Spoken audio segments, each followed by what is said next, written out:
Yes, the gay guy's back. Yes, he's back. My tea. Oh, tea, do not burn me. I will go pour you out. Yeah. Hello, everyone. Okay. Please hit the like. Please hit the like. Computer. Okay. About that. Just took you out the garbage this morning. Trying to go back in there or what? Trying to go back in there? Hello, everyone. Please hit the like. Please hit the like. Please hit the like. Okay. Good morning. Good morning. Good morning. Good morning. Good morning to you. Shout out to all of you, Mary Blue Creole, Christina, Baby Shay. Good morning, babes. Miss Possession, KL, Tressa. Hi, babes.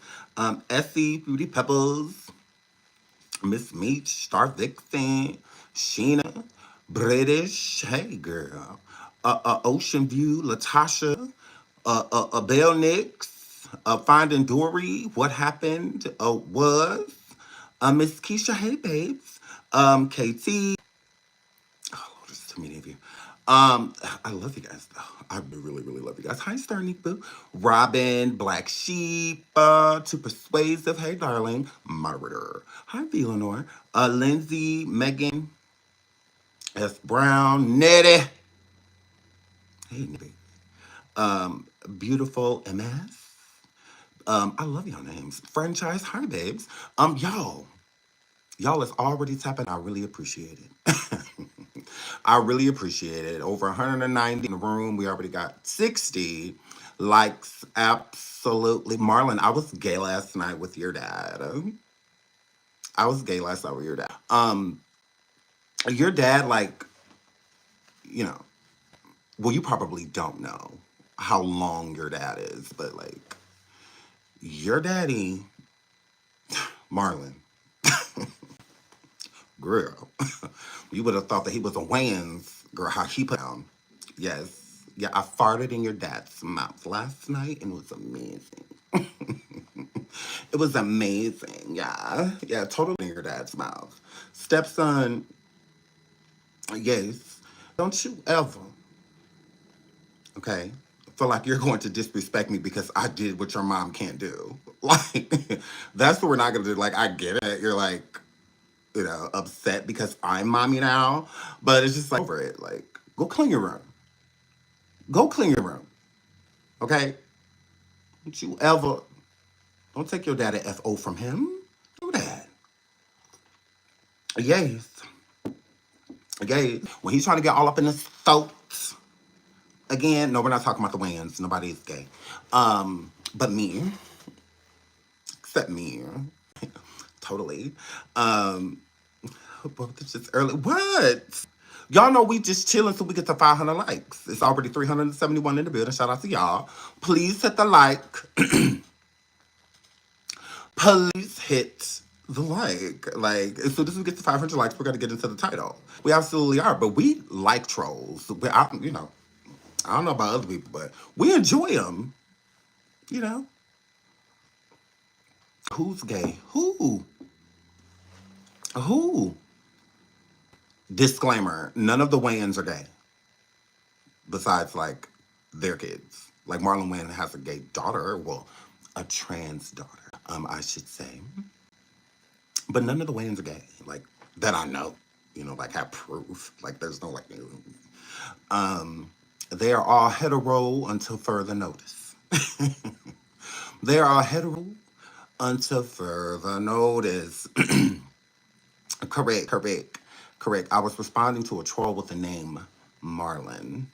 Absolutely. To my stepson. Yes, my stepson. Yes. Hello, everyone. Are y'all having a good morning? I am. I'm having a really good morning. Started off by getting rid of my churn. Threw them out of their beds. I don't know why they act like they didn't want to wake up this morning. I said, excuse me? Hello? The alarm that off that I have is for y'all It's not for me. I could still be in bed. Y'all got y'all damn nerve. Absolutely. It's like, good job. Them out the bed. Get up. Yeah, y'all got y'all damn nerve. I'm coming in here on the second alarm. Because, yeah, I was the first one. And y'all just gotta be up. I ain't got nowhere to be. I work from home. Oh my God. Yeah, I need all my get away from y'all time. Yes. I'm getting my daycare hours from the scoot. Oh yeah, they're giving me daycare. They're gonna give me my 8 hours. They surely is. And you better not cough, sneeze, none of that. Get up. All of y'all is fine. If you can stay up to 2, 3 o'clock in the morning playing, I told you about that. I'm trying to tell my son. Yes, he hard headed. He hard headed. He was in the car this morning like the. It was so funny. I was cracking up laughing at him. I was at him so hard. I was just like, not you, Selena. You nine? Not you nine. You better not do that in school. Now you can not call, that's fine. But Greg, dude, like, go ahead. Get your little Z's because the school only 7, 8 minutes away. So as soon as you the first snore, you are get up, get out. So hilarious. But he was knocked in the front seat. I said, yeah, I'm gonna need you to wake all the way up. Cause betting on the school comment they talk about some you don't feel good. He got his PlayStation 5 itis. That's all I got. No, no, no, no, no. He is all right.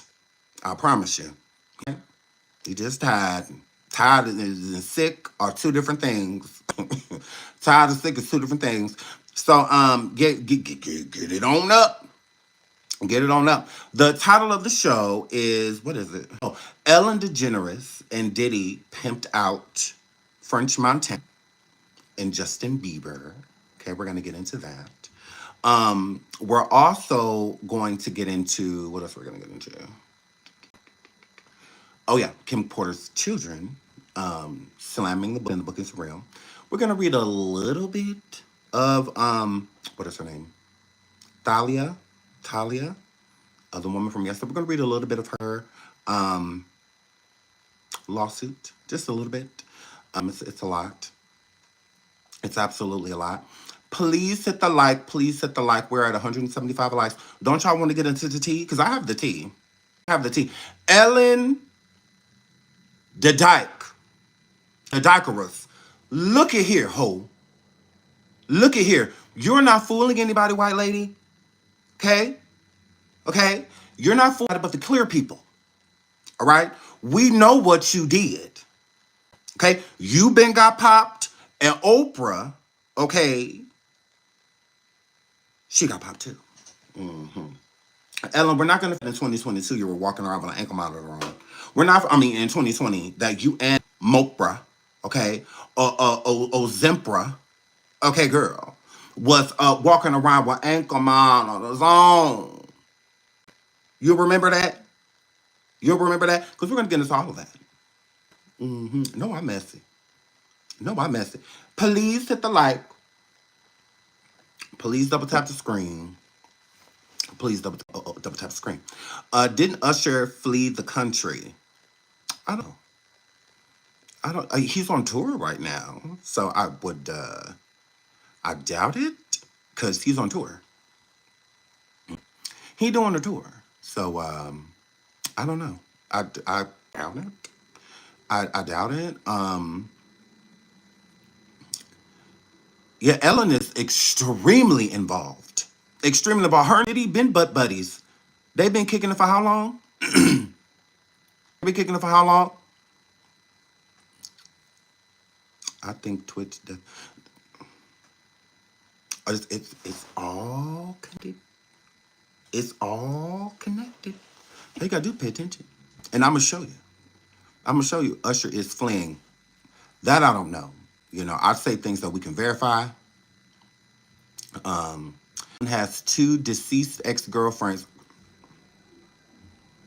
Y'all already know I'm gearing y'all up for Surviving Ellen DeGeneres because she is a horrible person. She absolutely is. And she's been involved in all type of stuff. But since she still is part of the elite, they get a different type of protection when you are coming to them on bended knee. When you are defiant, like Diddy, you get treated that way. That's when the humiliations and all of that stuff starts to come in. Mm-hmm. Mm-hmm. Shout out to speak with your girl Marcella. Shout out to Marcella. Love you. Thank you so much for the super sticker, sweetie. She says, Sean, do you wonder why black folks are going down with and no clear people are men? Now, I would have to say this. We kind of elaborated on that a little bit before, but it's a good observation. To a lot of the clear people, if you will, that aren't getting caught, they're going to protect their own, right? So the elite is also going to protect, like, rather you're clear, because there's a lot of Latin people, other black people, Asian people. There's plenty of other races and nationalities that are involved in this that are not being mentioned. The main people that are being mentioned are the obvious connections, why a person like, oh, Meek Mill or Usher, or, because it's obvious. Like, we've seen them together time and time again, and all of that. So, and we've seen them at parties, and, when Diddy's throwing these parties, we see the celebrities that he's bringing to the forefront that are actually hanging out with. So it's easy to pinpoint those people.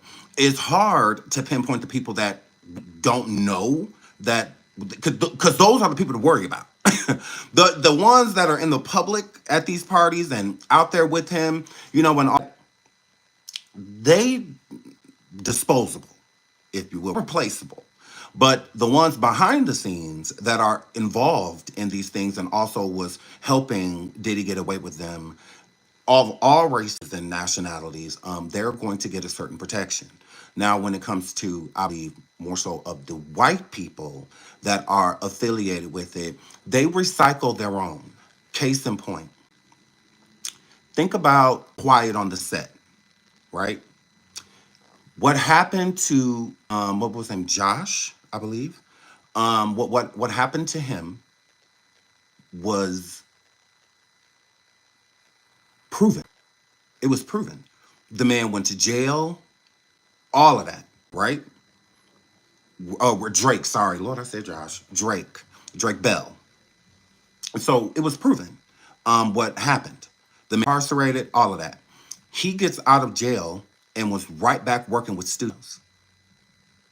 Right back working with studios. Why? And not only that, children. Children. hmm Although he had to register and all that. If you paid that, that's one of the really big things that I took from Quiet on the Set was that a lot of those people that were involved, that man didn't do that on his own. What he did to Drake Bell, it took people to assist him doing that to him, because it wasn't just him. There were other people too. I just think that a lot of them were afraid to come out because really happened to him. He pretty much got a slap on the wrist. And then after he was released, studios were still working him, including Dan Schneider. Dan Schneider was basically still working with him, still doing projects with him, still letting him write for him, all of that. So they're going to protect their own as long as they're down with the elite, because how can the elite truly judge them when they are doing and partaking in these things too? So, because you would think a person like that would be fixed, never seen in in the adult realm. That's different, because what he did to a basically child, a minor, is who he did it to. So I could see him working with adults and actresses, but to be right back out there working with kids and being right back around the same people where you did it at is crazy to me. So they're definitely going to protect their own. And Ellen is one of their own. Shout out to Scandalous says, thank you for the super sticker, says, I feel like Diddy had an inappropriate relationship with Quincy, and now that Twitch is brought up, sorry, but I'm wondering about him and that older daughter. Weird. Yeah, I would say I do have a post of people saying that Quincy looks as if he's going through like Stockholm, and I'll be sure liked the post. So I think something happened to him too. 100%. I do think that it's a twisted web. a very twisted way. Shout out to Kate says, I wonder why now the takedown of Diddy, I'm still trying to figure out why they don't want us to know. It's definitely a distraction of something. I mean, people can look at it as a distraction. I don't necessarily look at it as a distraction because a lot of the stuff is done in our face. So again, no different than Marcella. Marcella was like, okay, well, Sean, why do, other people, why these people, aren't being targeted? That's why they're making Diddy the main target, because there are other people that are being taken down too, but they don't want you to pay attention to that. They want you to pay attention to Diddy because he is the sacrificial lamb. He is the one that the elite has a problem with. He is the issue. Referring back to Diddy's first trial, he had a whole trial. And the elite protected the out of Diddy. Diddy did not lose anything during that trial. It was not canceled, nothing. Okay, the elite protected him. They're not doing that now. We only see what they want us to see. The raids on Diddy's homes were televised. When is the last time y'all saw a televised raid? We usually don't hear about those type of things. We usually, until like after it happens, they basically was about to go in and it had helicopters, cameras, news stations. Everybody was cued in on it immediately. Right away. They didn't waste no time making sure that we knew. So that's deliberate. And in that point, they want us to see this. This is not anything that they don't want us to see, because there's something else that is going on that they don't want us paying attention to. Make it widespread to where all media is covering it, because then other stuff that is going down, again, we won't be paying attention to. Like with Ellen DeGeneres. There's been plenty of stuff that has went down. Shout out to Keisha Williams for the super sticker. Thank you so much, sweetheart. Please hit the like. We're almost to 500 likes. We have over 1,200 people in the building. If you could please hit that like and get us to 500 likes so we can get into the actual content, that would be great. I would appreciate that. Thank you so much for everyone who has double tapped that screen and hit the like thus far. Thank you everyone that has sent super stickers. I really, really, really appreciate it. Thank you, thank you, thank you. So, yeah, so I feel like they're pinpointing down because there's other people that are going down for certain things that they don't want us to know, right? And they're also not documenting it so that we can see it. They don't want us to, which I can really break that down with the, the Ellen DeGeneres part of it, to show y'all like they literally are covering for her, because they don't want to humiliate her. But you also have to pay for it. So if you're watching right now and you think anything is going to happen to Ellen DeGeneres, it's not, because she's already paid for it. She's already paid for it. Oprah too. Oprah's been to Diddy parties, all of that stuff, and not just public parties. She's been to the one behind the scenes as well. So again, if everyone else was experiencing certain things you don't think Oprah was, she was. TD Jakes and others. TD Jakes said that everything went between he and Diddy was more like business. He didn't go to any parties or anything like that, although there's plenty of clips that were already surfacing of him singing happy birthday to Diddy. If you're singing happy birthday to him, you're at party. That's a party right there. But he's denying it. And Oprah and Ellen, in my opinion, their connection to this, I feel that they've already paid for. They've already, both of them had on ankles, and whatnot, and the world was wondering why, because there was no live coverage or anything really going around besides rumors about child trafficking and so many other things that, because we know why. Like, why does Ellen have on an ankle monitor? Like, what is she monitored for? Same thing with Oprah. Those are house arrest ankle monitors. Why can't y'all leave home? What did y'all do? What did y'all do? Like, that's insane. That's what y'all got on ankle monitors for? I was super confused by that. I'm like, that, and it's a legit monitor, So I feel like they already paid for whatever. So you're not going to see them being publicly scrutinized or humiliated or anything like that, because the elite protects their own. They're not going to let anything happen to them. They've been doing it with Diddy for years. Diddy is a Fed. people like Kanye and so many others have came forward and said the reason why they don't do Diddy parties or F with Diddy like that is because he's a Fed. They're like, no, he works for the federal government. Like, no. Like, ain't nobody hanging with that nigga. Like, no, he the police. Why would I go hang with the police? You know? Kanye even put up text messages of him telling Diddy that Diddy was a Fed. Like, I mean, and this is all before, you know, he gets popped. That's why, again, nobody thought Diddy was going to go down. Because how do you take down one of your own? Like, this is basically like we're watching an internal affairs investigation. It's like, you know, like, because he is a Fed. You know, he is a snitch. I looked at it like a snitch. He is one, you know? So what they look like taking down their own. We're almost to 500 likes. We're almost 500 likes. Please keep tapping that screen and double tapping that. And we will move into the next part of the show. We're almost at 500 likes. Please keep tapping that screen. Please, please, please, please. So, yes, the hip hop police. That exactly. He was a whole cop. So, talk more about Jakes, please. What do you mean? Sorry, my daughter just texted me. Talk more about Jakes. He is definitely one of the people that I feel that the elite doesn't want anything to necessarily do with. Not at all. Again, the elite for years, it's no different than like Black Wall Street. They didn't just take it down in one day. They had to disrupt and get people to combat each other. Because, again, no one on Black Wall Street had any reason to be jealous of anyone. It was the interlopers, you know, that made them feud with each other so that it was easier to take it down completely. Just like Malcolm X and all of them, they always add people into the equation that's going to cause chaos and disruption, you know, 100%.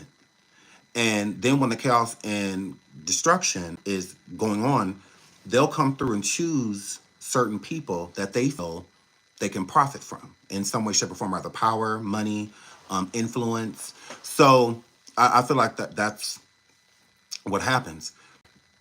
The boule, to me, which is filled with, you know, elite Black men, Black people, right? I feel like they have been for years trying to rip it apart, trying to make it so that it does not exist anymore. They want us to go into extinction. So this is the Black men in the boule are the sacrificial lambs. They represent something way bigger, right? Because they are taught all of these things.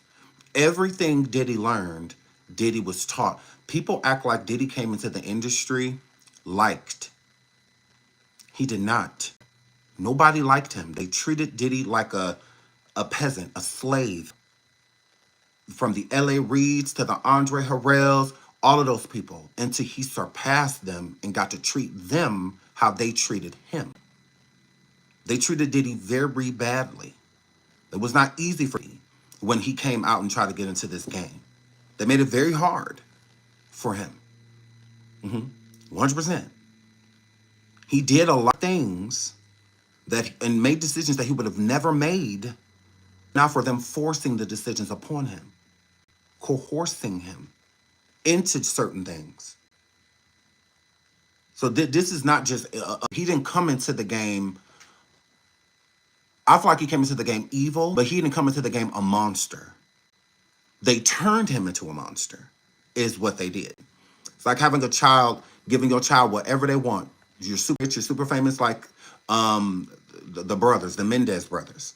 Having just everything you want, whenever you want, servants, maids, that type of lifestyle. You never tell them no, and then you finally tell them no.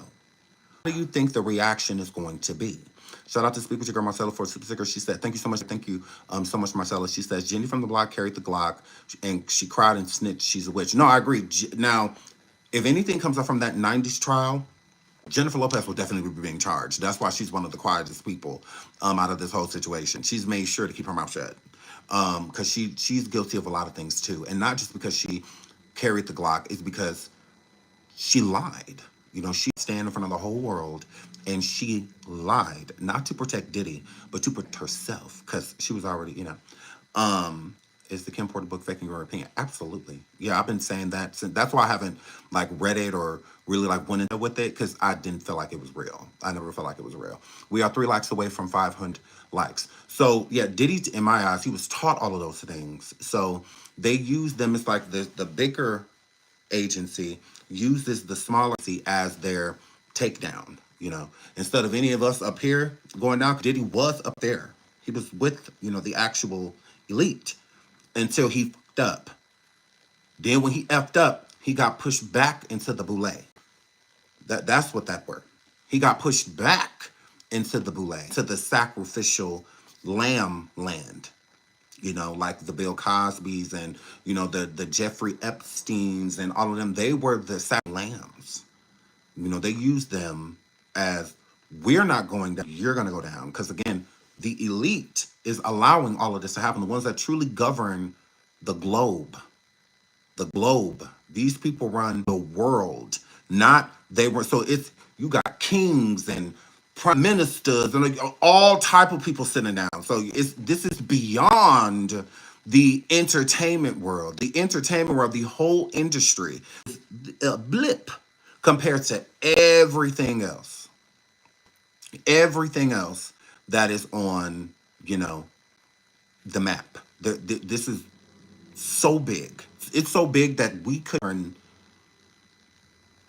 How do you even gain an understanding for that much information? It's so much information because this has been going on for so long.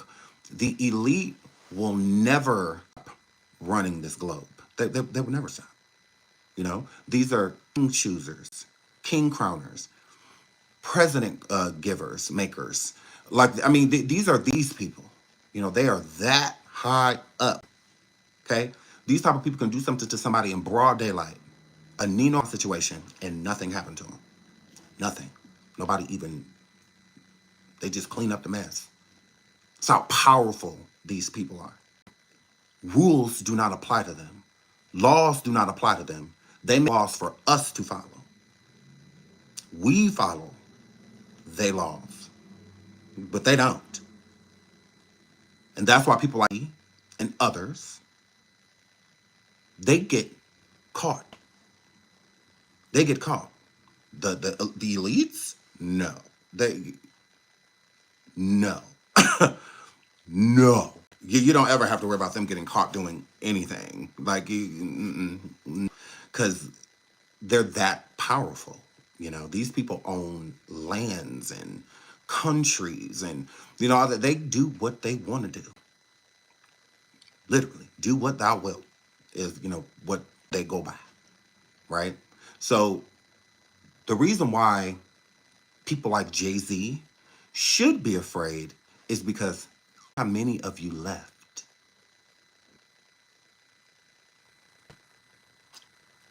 There's not many of you left. That's the thing. It's only a few hand-selected, billionaires and whatnot that are part of the boule that are left. So running out, But it doesn't mean it'll be over. What they'll do next is go to the next generation of the boule. Everyone has understudies. Everyone brings people in. So that's what they'll do next. So the new people, like, the little babies and, all of them, they'll just go after them. They're next. They'll involve them in all of this stuff. You see them at these Michael Rubin parties and all of that, because they're just as involved. Don't get it twisted. Just because Michael Rubin has not been caught doesn't mean, again, Meek Mill was at his party hugging the toilet and whatnot. So yeah, it's no different.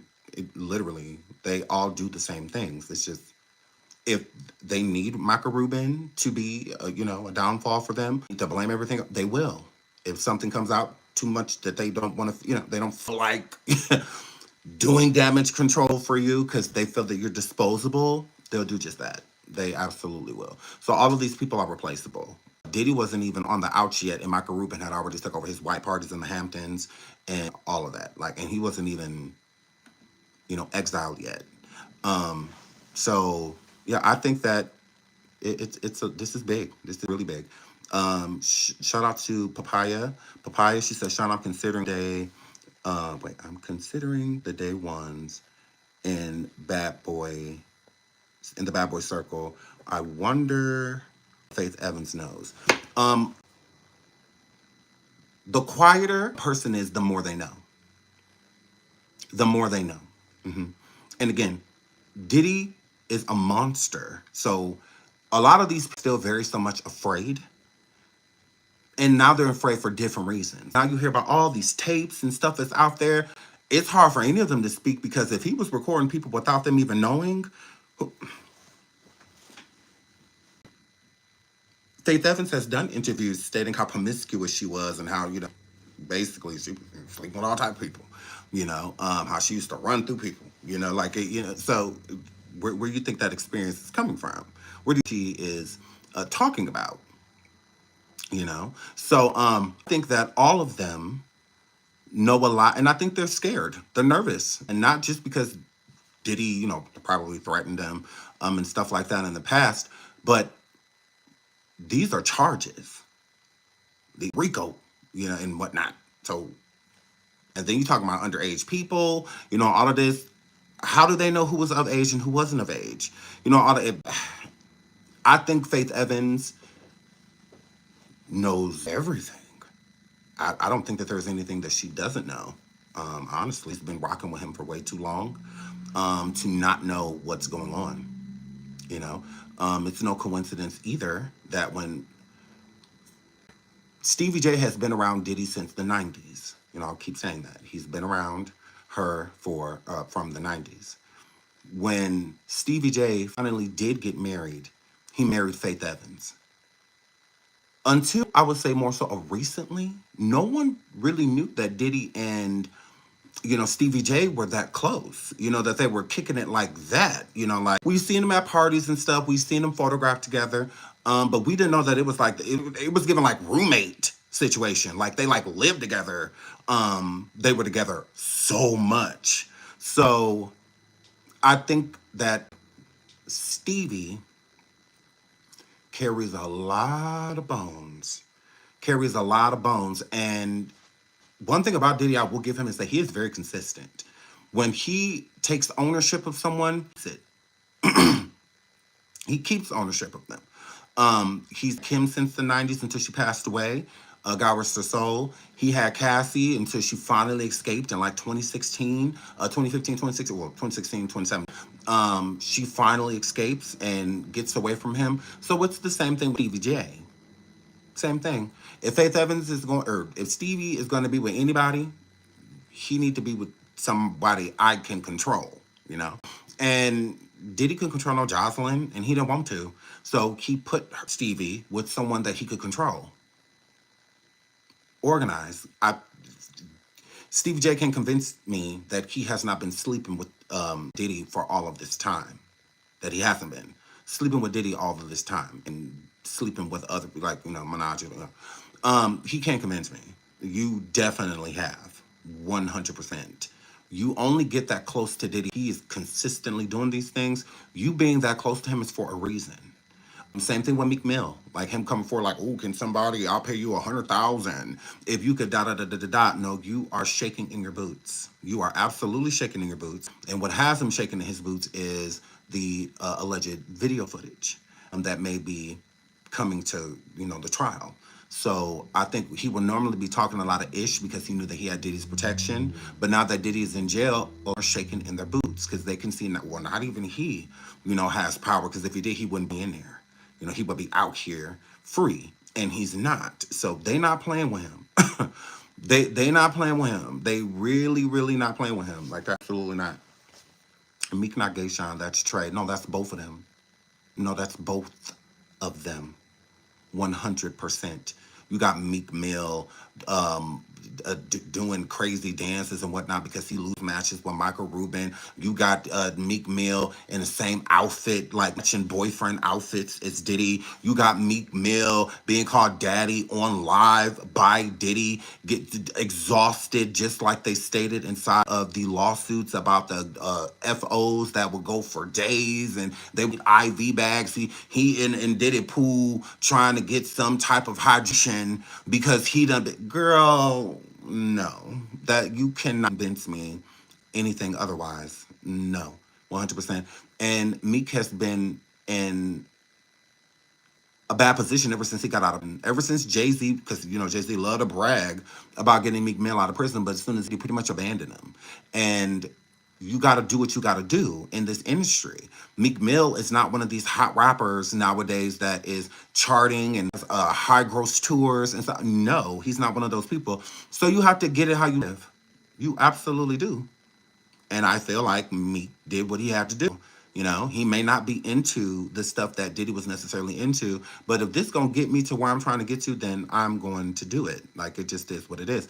Meek has ended lawsuits, no different than Cuban Gooding Jr., Usher, Carisha. Like, I believe the lawsuits. I do. I do not want anything to do with Rodney Jones. I do believe the things that he is saying. I don't believe far-fetched. I don't think that he's lying. I don't think that. I think he's telling the truth. When you're back against the wall, you know, you tell the truth. But I do think that a person like him is going to do everything to protect himself. You know. Do you think Carisha is another Cassie? No. In my eyes, Diddy he only wants women that certain men are to be attracted to.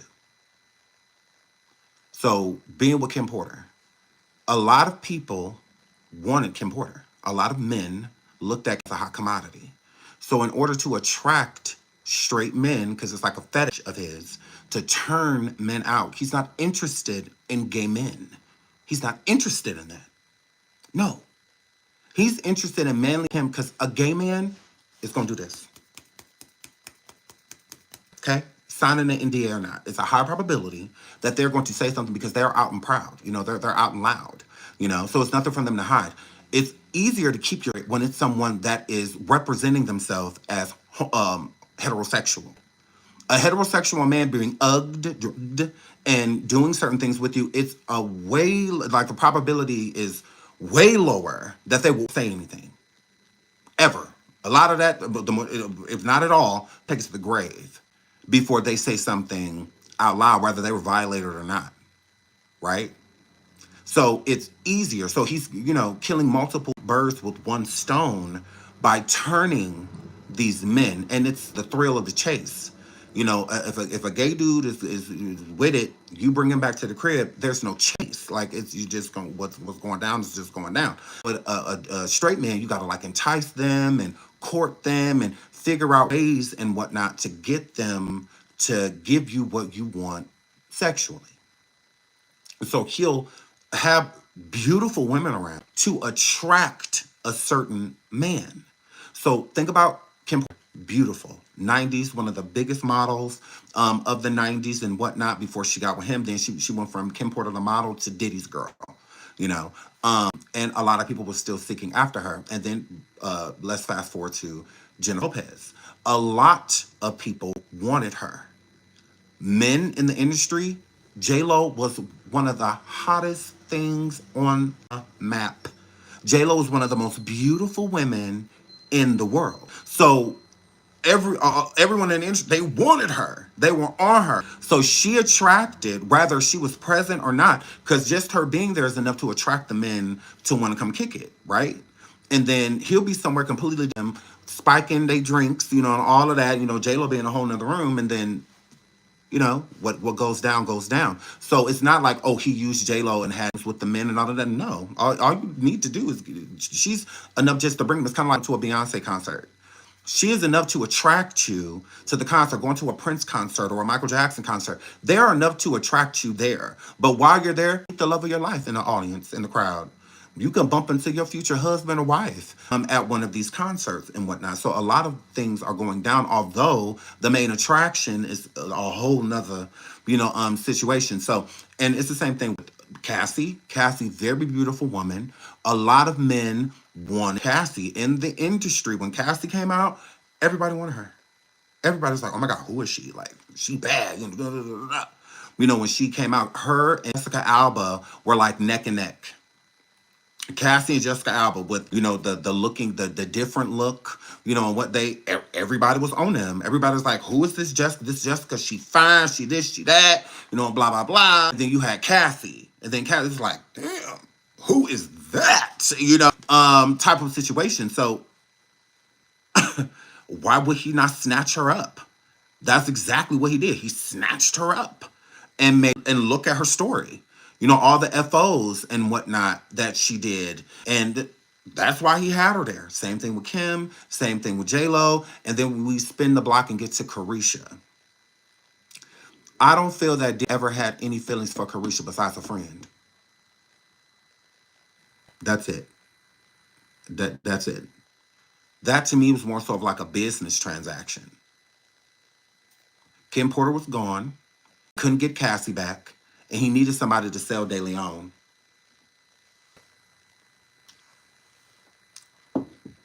Before getting with Diddy, Carisha had no interest in doing the show.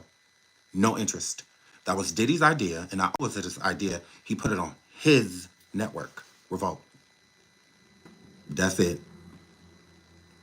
End of story. When he was with Cassie, Cassie was always wearing his fashion designs. The Sean John, all of that stuff. There was a men line and a female line, a model for him. All of that, he used her. He did the same thing to Kim Porter. This is what he. So to me, that it was nothing more than a business transaction. I feel that Carisha was way more invested in that situation because what she wanted. She wanted that type of lifestyle, and she was going to do anything to protect it, 100%. So to me, she's too willing to have been doing anything to her will. Carisha has came out multiple times and said Diddy never did anything to her, and I believe her. I believe her. I do. I do. If Kim Porter was alive and Kim Porter said that Diddy never did anything to her, I would not believe her. I would not believe her. I wouldn't believe her. And now if she wanted to hold it in or just not think of it, she has that right. But I would not believe her. Like, not at all. Shout out to y'all. We are almost on the fast track to 1,000 likes. We're almost at 700. If y'all could please keep tapping a like for me, I would really appreciate that. Thank you, Lord. Thank you. Thank you. Thank you. I really appreciate it. Now let's jump into Quincy. Y'all have really good questions in the chat. If I see a good question, I will definitely answer it for you the best that I can. Again, I do not know any of these parties. I am just a researcher, and based off the research, I come forward and we talk about the things that I find. So let's get into Quincy. So Quincy, his sisters and brother, I think he just tagged Christian. Yeah, he didn't tag Justin. But I guess it's because different moms, I guess, although they have different moms and different dads, but whatever. The post that they put up that respond to the Kim Porter book and all of that, they say, we have seen so many hurtful and false rumors circulating. Now, this is Quincy Brown, okay? Kim Porter's son, I'll be Shore's son, says, we have seen so many hurtful and false rumors circulating of our parents, Kim Porter and Sean Combs. Quincy, that's not your daddy. Relationship, as well as about mom's tragic passing, that we feel the need to speak out. Claims that our mom wrote a book are simply untrue. She did not. And anyone claiming to have a manuscript is misrepresenting themselves. Additionally, please understand that the so-called friend speaking on behalf of our mom or her family is not a friend. I agree. I 100% agree, and I think it's disgusting this person put this book out. But I do have a theory, and I'll tell you that right after this. Additionally, please understand that the so-called friend speaking on behalf of our mom or her family is not a friend, nor do they have her best interest at heart. Our lives were shattered when we lost our mother. She was our world, and nothing has been the same since she passed. While it has been incredibly difficult to reconcile how she could be taken from us too soon.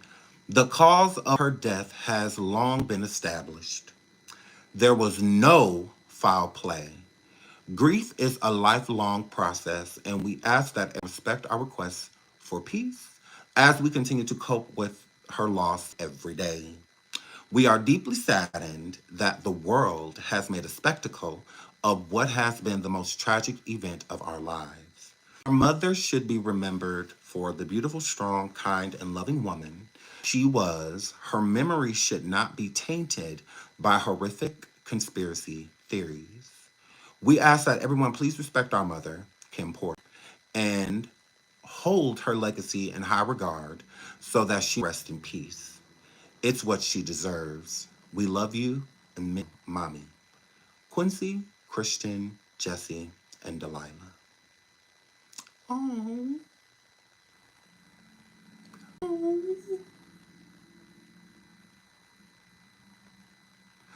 Well, I have something to say. To Quincy, Christian, Jesse, and Delilah. All of y'all can shut the fuck up.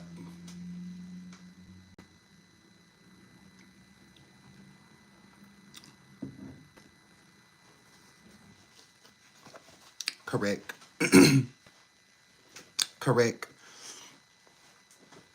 Yes. And I meant it. Yeah.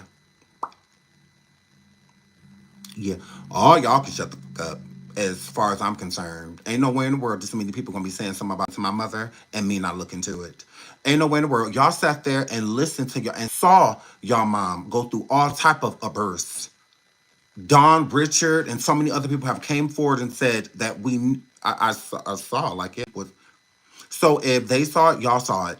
Like Quincy, do you not remember your mom's nose when you were first born? You not remember that? Remember the pictures you and your mom and your dad? I'll be showing pictures, and she had a beautiful, little button nose, and then it went from that to like destroyed. Yeah, you know what was going on with your mom. You absolutely do. So yeah, I really don't care. Like I don't care that again, all these people are not saying that there is a story there. There absolutely is. Something happened to Kim Porter. Now, if y'all want to stay in the land of delusion, because y'all are still going through a lot. And on top of that, it could be a very, very, very hard thing to process. OJ Simpson.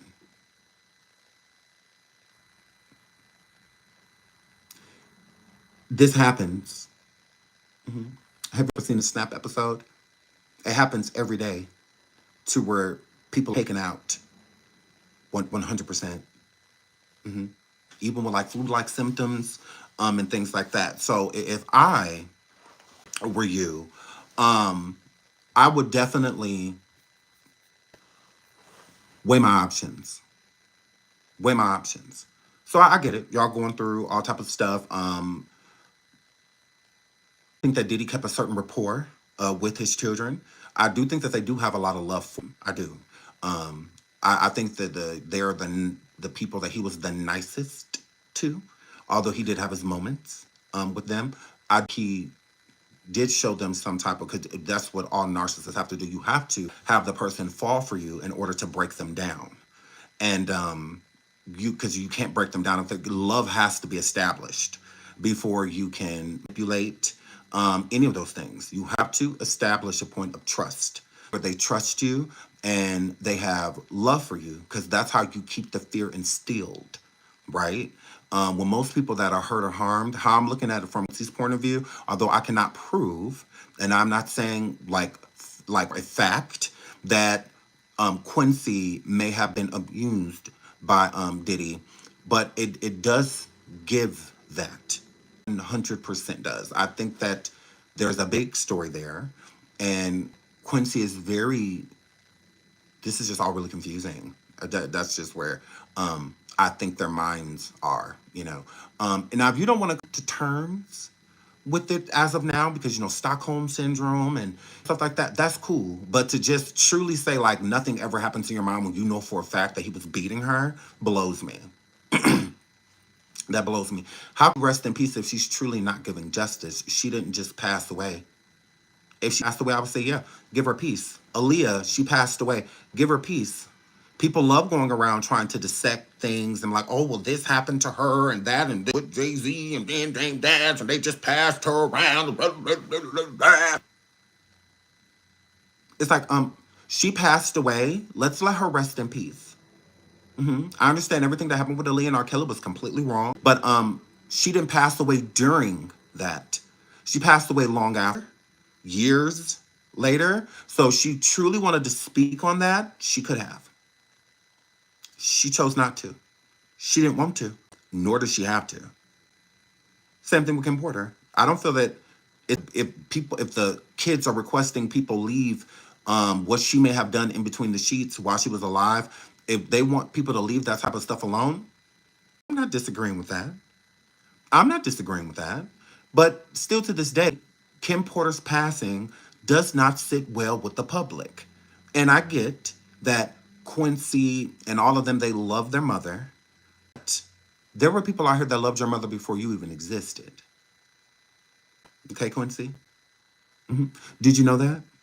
Like her mother, her father, her, you know, family, you know, all the people that before y'all don't miss her more than them. Y'all don't. So if they feel some type of way, even your own grandfather, Quincy, has came forward and stated that he would hate to think that what was happening to Cassie in that video in that hallway, that his daughter was going through that. Because again, he was not present like that when in Kim's adult life because Diddy had your mom in a damn castle like Rapunzel. Okay? Dawn was locked in a, she had to call her father to come and rescue her. You don't think that your mother called your father? When your mother packed up all of y'all's stuff and just left like a thief in the night and didn't tell Diddy that she was leaving? I've always said, and I've been saying this for years, Kim left like a woman in DV. When you just take everything and go, you don't say nothing to nobody, not even your friends. That's somebody running. That's fear. That's what that were. She didn't pack up all her stuff and all of that stuff because she found out that Diddy got her friend pregnant. Yeah, Chance's mom. She was friends with your mom and had a whole baby by your daddy.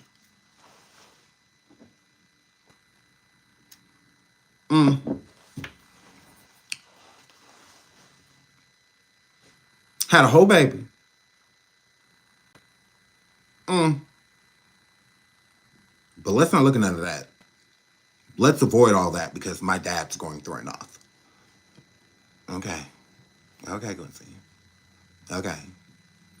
Yeah. Just know that if there was any foul play or anything like that, there are people that want to know the stuff that you know.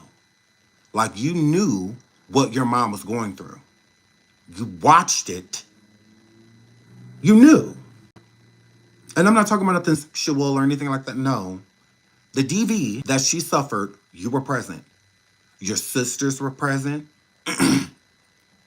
Christian was present. All of y'all know. Abusers lose control. All Diddy do is do drugs. That's it. And he's been doing it for a very, very, very long time. So it will be easy for him to forget if he's genuinely mad at your mom and wants to put his hands on your mom that you're standing there. You know. Please hit the like. Over 2,000 people in the building. Thank y'all so much for being here. Please hit the like. So it pisses off, you know, when Quincy just acts so oblivious to everything. When it's like, you know. Because at the end of the day, if things do come into fruition, just know, Quincy, the internet is going to drag the out of you. Just know that they're going to say it's a shame that you will side with this man before you side with your own mother. Although y'all say how much y'all loved her, how much y'all cared about her, how y'all still hurt, all of this. And then it comes out to where there's stories that are displayed to where he was putting his hands on her and you were right there. And Delilah and Jesse was right there. And Christian was right there. But y'all signed with him. Notice how Christian not talking much. Y'all notice that? This been a silent Christian has been since Diddy got arrested. Christian ain't saying nothing to nobody. Misa writing a book, Justin's mom. Misa writing a book, all of this stuff, asking people to show Diddy grace. Now she quiet. No, Misa, open your mouth. What you so quiet for now? Open your fucking mouth. Girl, please. Acting like you was a stylist. No, you are a freak. It's what you were. Yeah. And he had y'all positions to explain your presence. Whenever you get through. Girl, bye. You weren't no damn designer. You weren't even doing none of that stuff.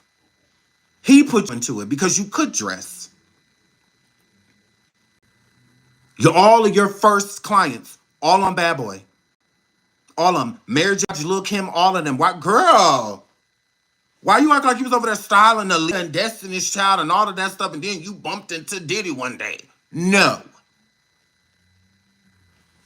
Girl, bye. You weren't no damn stylist. That's the title he gave you. Yeah, you been property. You been that. But she the same one. Oh, don't troll. Show him grace. Show him grace for what?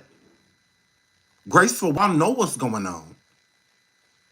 Y'all know.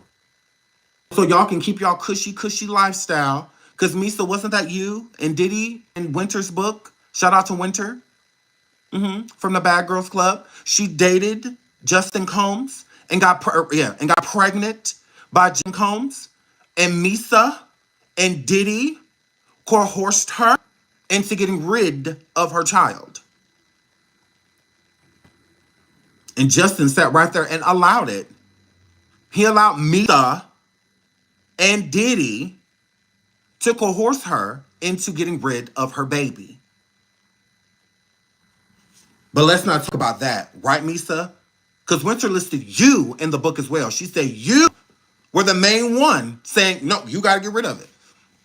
That one Diddy. Diddy didn't corner you in no room. No, just parents cornered Winter in that hotel room. You offered to pay for it, all of that. Go potentially ruin your body so that you could possibly become barren, all because he ain't having no baby. Why he can't have no baby? He was grown. College. Grown. To get this degree, y'all swear he got that he don't use. Y'all swear he got it, they paid for it. Please. Please. Like, let's not do that. Let's not. Let's keep it real. Yeah, he was grown. Why he can't have no kid? Why folk come? 20-something? Oh, well, I can understand a 15, 16-year-old going something like this, okay? And y'all don't feel like they're ready to be a parent yet? All right, I get that. But that's not the situation. These are two adults that laid down and conceived a child. She wanted to have her baby. She said it was one of the hardest decisions that she ever had to make for her in her life. And it's the reason why it was so hard because it wasn't her decision. It wasn't hers. If it was her decision, she would have kept her kid. End of story. It was so hard because she felt like she couldn't keep her kid. She was afraid. She was afraid. Yes, Christian Combs is King Combs. That's his rap name, King Combs. Shout out to Tasha Shay. Thank you for the she says, love you, Run and Shine, pass the collection plate and double tap. Thank you so much. We are almost to 1,000 likes. Thank y'all so much. Please keep double tapping that screen and tapping the like as well if you can't double tap. For liking the video, I really would appreciate that. Thank you, thank you, thank you, thank you. So yeah, where's Ava? School. Yeah, it's 11:30, so she should be in class. Or she's at school. Correct. So yeah, I mean, like that's yeah, I just find that crazy. So again, I understand them saying that they don't want people speaking on his mother, their mother, and things of the bedroom. But when it comes to anything else, if people don't feel that she was rightfully taken from here, it makes sense. You knew your mom was healthy. You knew your mom was fine. If anybody should be questioned, no one should be questioned. It's harder than you. But again, when you're going through things like Stockholm, and all of that, it's a realization that is hard to come to. So I'm not blaming Quincy and the other children for not being like, oh, well, you got everybody on the internet saying that, something happened to your mom. You should believe in the internet. No, I would get why when you go through Stockholm, you protect the person that is abusing you, that it's normal. This is what you do. And it's not an easy thing to come out of. That takes time. Okay. Where's Janice Combs? Somewhere looking for blonde wigs. Is she happy Diddy gone? I'm sure she happy. I'm sure she feel free. I'm sure Janice is happy about it. Let's get into this post. I'll be sure says free Quincy and seemingly suggests, shout out to JoJo for becoming a member. Thank you so much. And seemingly suggests that he's suffering from Stockholm syndrome after seeing his siblings released a statement saying that their mother wasn't murdered. Now, y'all know from day one, I'll be sure has always said that Kim Porter was murdered, that she was, taken from us, homicide. It wasn't her just naturally passing. And in the video with Ava Combs, since y'all love to bring her up, Ava Combs, a person commented, look at the poor Stockholm victim Quincy in the background. And I'll be sure liked the post. And he liked it. Now, I will say this. When Quincy is around Diddy, he is on edge. It's an easy feeling that Quincy has when he is around his father, or alleged father. His I can't even call him a stepdaddy because he never married Kim. And that's another thing, too. People have so many questions. Sean, why do you think he ever got married? Because he's gay.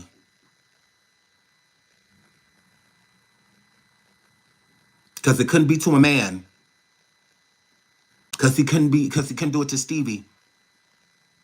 There's no other rhyme or reason. No, not because he no player, not because of none of that. Because the person he wanted to walk down the aisle with, he gonna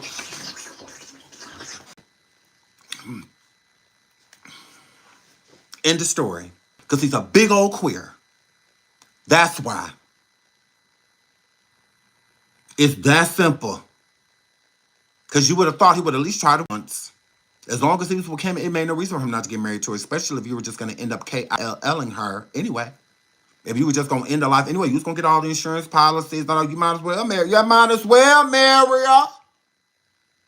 You might as well. It ain't like she going to leave natural causes. No way. It's going to be the death that do y'all part. So, you might as well marry her. I heard Mary was gay, big gay. All them songs was about women.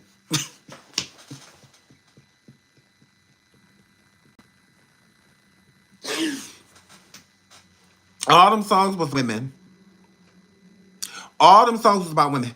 But look at here. Look at here. What was that man name that she had married to start with a K? What was his name? Kamindu. What was his name? The one that she, I want to be with you, gotta be with you, need to be with you. That girl. Kendu. Yes, Lord. Thank y'all. Kendu. That's what that word. Now, Kendu, girl, is the Hollywood bid of the bids, girl. Because it dated Queen Latifah before he dated Mary.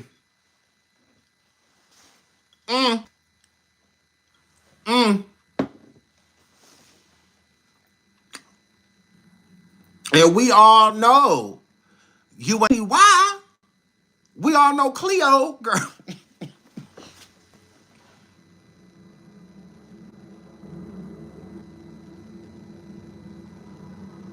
He dated Queen Latifah years before dating Mary J. Blige. Fact. Fact. Mm-hmm. Mm-hmm. Correct. What about KC? That over there hitting on Mary. He got tired of coming in the room and she said that they was having a threesome and he getting there and she, scissoring, starting without him. Who? Yeah. That's where that came from. He got tired of coming back to the room, and she said,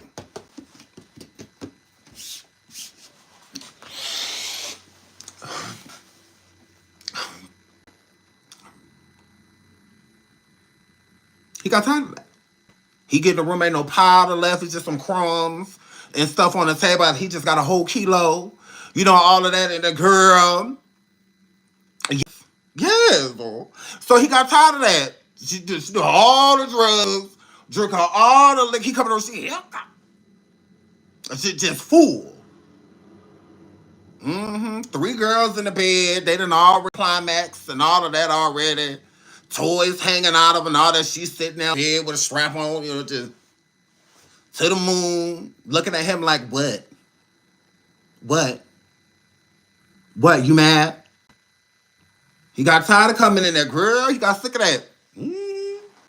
Yes. She in that.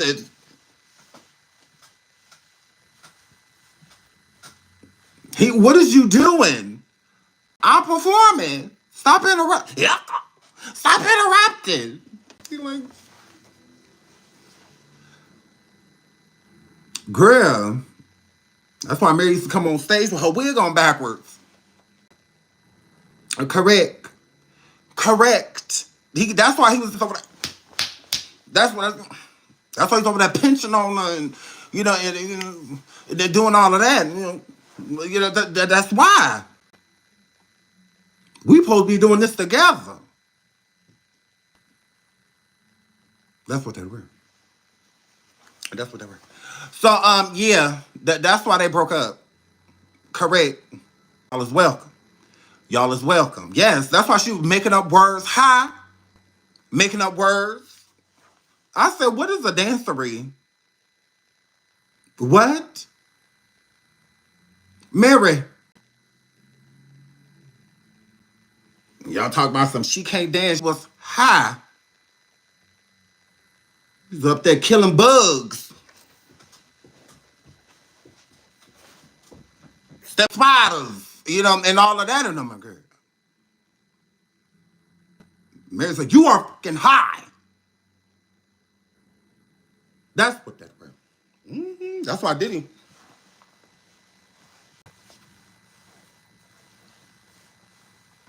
High.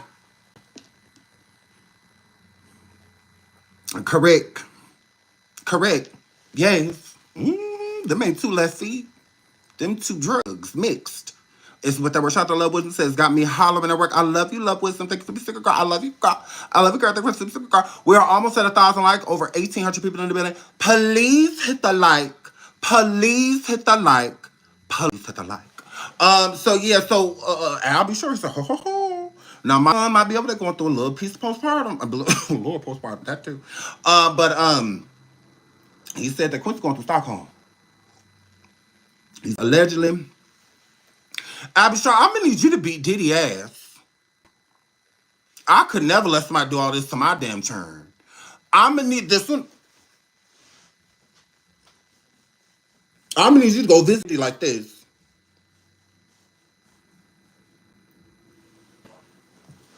Like, now look at here. I know he took your career, your girl.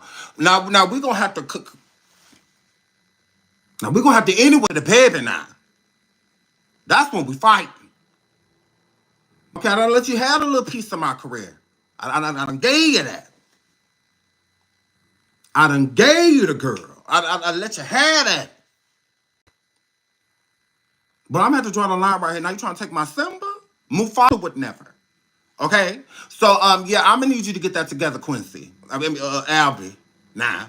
I'm gonna the next time you see it, I'm gonna need you. I'm gonna need you ready to throw them things.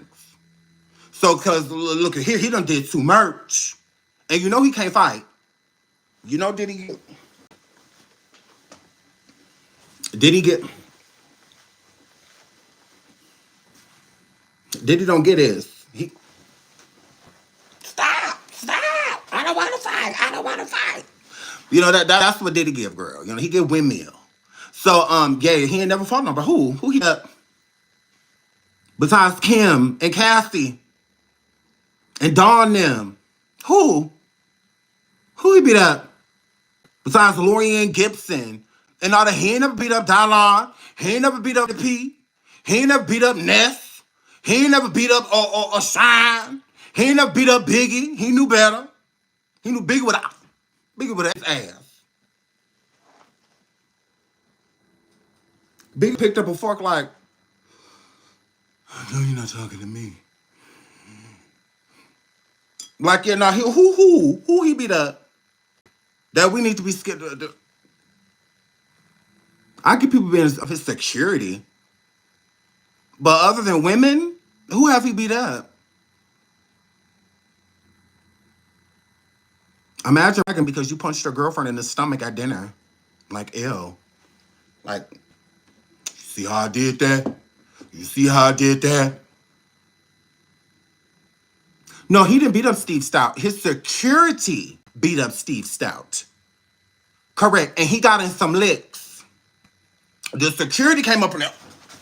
They came in there dragging him off the living room. They came in there doing all that. And Diddy got in a couple stunts. Yeah, Steve, take that. He came in there like that. No. He didn't come there by himself and handle Steve Stout. No, fuck you doing that. Steve Stout would have tore office up, girl.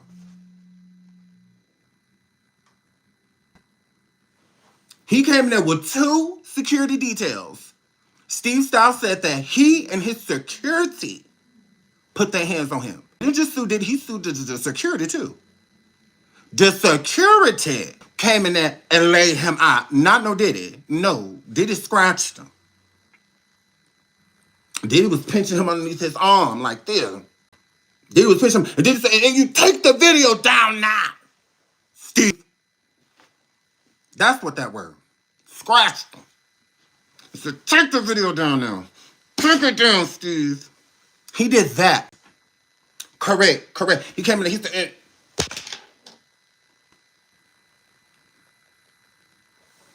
and threw the lamp at him.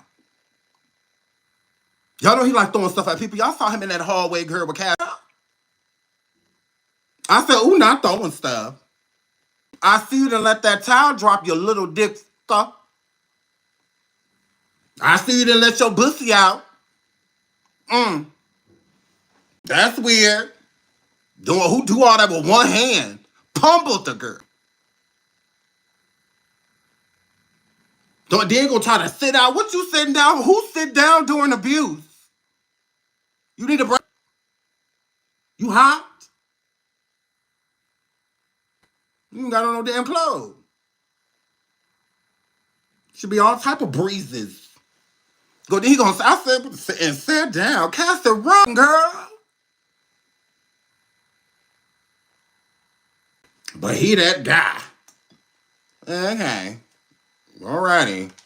If I done heard stories, we done heard story after story. We still ain't heard one about he was handling the dude. He used to yell at Farnsworth Bentley. He never put his hands on him. He used to yell at him though. But you know. Same thing with Lorianne Gibson. He put his hands on her. And the crazy part about it was he basically did it on TV. Basically. Got all up in that woman's face, calling her all type of bitches and, you know, all of that. Like, it was crazy. All because she was requesting that the girls needed a break. They needed a break. Like, she was like, you're pushing them way too hard. Like, you know, way too hard. And that's why Danny became so successful. No different than the Jackson 5. Like, they were so successful because they were basically beaten into submission where they were afraid to get anything wrong. They were afraid to be off key. They were afraid to not have their... That's how they were. Those girls were petrified of him. So when Diddy will go back and rewatch Making the Band, when he will walk into the room, everybody's aura change. I'm thinking the aura change because he's like the boss, so you're like the boss coming into the room. Of course, everybody's gonna sit upright and you know and whatnot. They weren't. They're just like, oh, he's here. It's like Freddy Krueger, had just walked in. Was how it was. They were like terrified. Of what he would say, do. Um, all of that, which is crazy. But yeah, I don't know. We will keep a look at on this whole Quincy thing and keep an eye on that. But until then, we're gonna jump into Ellen DeGeneres. Now it says in the title. Shout out to the 1,800 people in the building. Thank you so much for the 1,000 likes. We got our 1,000 likes. Yay! Thank you so much. I really appreciate it. Thank you, thank you, thank you, thank you, thank you. Made day 26 battle sing for a bed. And not only that, he made Andrea and Aubrey battle each other because they were close. He didn't want any of them being friends. Mhm. Even when he broke the band up, he called Aubrey and D Woods Ebony and Ivory. Like he didn't like that they were close. He didn't like that at all. Y'all not supposed to be cool. I run y'all. I got to keep y'all separate from each other because it's the only way I can continue this chaos. But he had Andrea and Aubrey before they were chose for the band. He had them dancing against each other and for no reason. And I'm looking at it like, oh, well, Dre was having an off day when it came to her dancing. No, the girl was exhausted. She was dehydrated. She was hungry. All of those things. Shout out to Queen T. Say, oh, thank you, sweetheart. I love you. Thank you for the super sticker. She was exhausted. So it's like, what can you dance on beat? Any of that when you feel like you about to pass out? When you feel like you about to faint? Like, I'm gonna read part of the lawsuit. I am not reading the whole thing, and honestly, this lawsuit is really suspect to me. So I will not be doing like a full breakdown of it. But there are plenty of other YouTubers that have like shout out to BJ Investigates. Shout out to her. I love BJ so much. Shout out to BJ. Oh my god, I love you.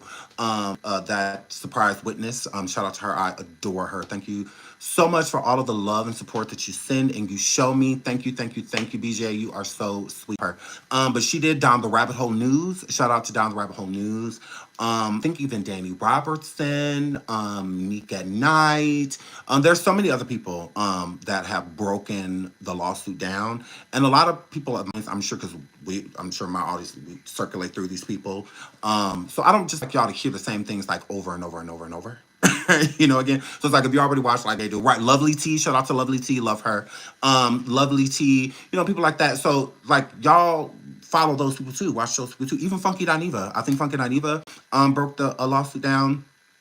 And so yeah, so shout out to all of those creators, and yeah, check them out. And I'm sure a lot of you already have. So I'm sure a lot of you have already heard the lawsuit in its full detail. So instead of hearing the same things over and over and over and over and over, I'll just touch on a couple points throughout the lawsuit. I really like protecting my energy and the energy of my audience, and these lawsuits have been draining. Like the things that are said, and it's just like, ugh. So I'm really trying to protect my energy when it comes to this stuff because I feel like it would be something wrong with me if I could. I think that we are becoming so used to this and hearing these things. They're like second nature, now. Correct. Desensitized. Great word. Great desensitized. So desensitized. It's like now you hear this like a dime a dozen. And when we heard these words before, it was shocking. It's like not shocking anymore. And becoming desensitized to it, I feel that people are starting to accept it. See, it's not about becoming numb. I don't feel like it's that. I feel like it's about like if you get excited all day because you get to watch like crime shows and stuff about people going through like horrible things, horrible tragic passings and stuff like that. That's not good. Like it's not a good thing, because cops and stuff, it's understandable with them because they deal with it on a day-to-day basis. But when it comes to us, it's like we don't, and we shouldn't be like so used to it, and it'd be so desensitizing that we are accepting, of the behavior, to where you see a title and something happen to somebody and you're just like, ooh, want to watch this. It's like, like, why are we excited to hear tragedy? Like, why are we excited to hear? So, and it's like, it's real, it's not like something made up, watching American Horror Story and giving commentary, on American Horror Story, and just some gruesome things happen, that stuff's not real. So, it's not a big deal to talk about that type of stuff. But when this is one's true experience, it just becomes really different. So we will be getting into that. But before we do, we're going to get into Ellen DeGeneres and Diddy pipping out French Montana, Justin Bieber, and others. Okay. Now this clip is resurfacing. Ellen DeGeneres is the party really starts when Sean Diddy arrives in resurfaced clip amid his SCX trafficking arrest. Okay, Sean Diddy Combs knew how to get the party started, according to Ellen DeGeneres. This is page 6, is where I'm reading this from. In a clip from her talk show resurfaced amid the rapper's ex-trafficking arrest, the comedian once spoke about how the party really starts when the Bad Boy Records founder arrives. At the time, Combs had arrived late to the set of the Ellen DeGeneres show in 2018. DeGeneres asked her guest if that behavior would happen at an upcoming party she was throwing. Are you going to be early for my party? She asked. Hold on, let me skip down. Okay. He says, yes, I am. No. The Act Bad rapper 54 admitted, I have to arrive fashionably late. DeGeneres 66 then begged Combs begged him not to come to the festivities too late. What time would you like me there? The dad of 7 asked the talk show host. I'll tell you later, she replied, but not too late, because once you get there, the party really starts. Combs told DeGeneres, I got you. I promise I'm not going to let you down on this big one for real. Yeah. The Will Grace alum then grabbed the I'll Be Missing You MC's pinky finger as he told her, your feet are gonna have blisters. You're going to be dancing so hard. I can't wait, she replied. Now, these parties that are being referred to aren't just Diddy parties. They're Ellen DeGeneres parties too. At Diddy's private parties, that's why she's basically saying the party don't start till you get there yet, because you bring all of the spiked drinks and all of the pink powder, and all of you bring all the party gifts, all the party favors, and also all of the people that you bring with you, the entourage that comes along with, you really get the party started. And so Ellen is saying that just lets us know that she is absolutely involved in all of these parties. And not, again, she throws them too. So he's also assisted her through her own crazy, outlandish parties. French Montana was a recurring guest when Diddy would come on to the Ellen DeGeneres show. If you go and take a gander, maybe one day when we do a StreamYard Live, I can show y'all a lot of the clips of Diddy bringing French Montana with him to Ellen DeGeneres' show. Ellen DeGeneres has always creeped out a lot of her guests. Justin Bieber being a big one. When one of the times French Montana was there, she was kissing his hand and, all of that. She's very touchy-feely, really, really touchy-feely, kind of like Diddy. I don't know if you guys have seen that resurfaced clip of Mike Tyson. He and Diddy were on a late night show, and Diddy were sitting next to each other. And Mike Tyson literally takes Diddy's hand and picks it up and sets it on him, do not touch me. But he was doing a polite way of him letting Diddy know, I don't want you to touch me.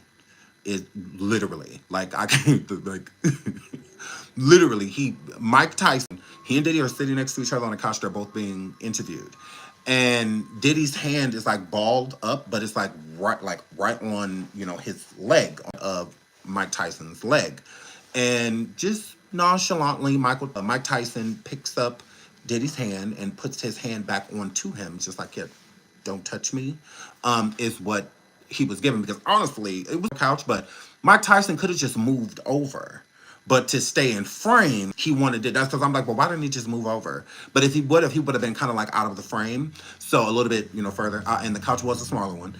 It could fit about two people on it comfortably, and both of them were thin, so there was no reason for them to be like overlapping or touching each other.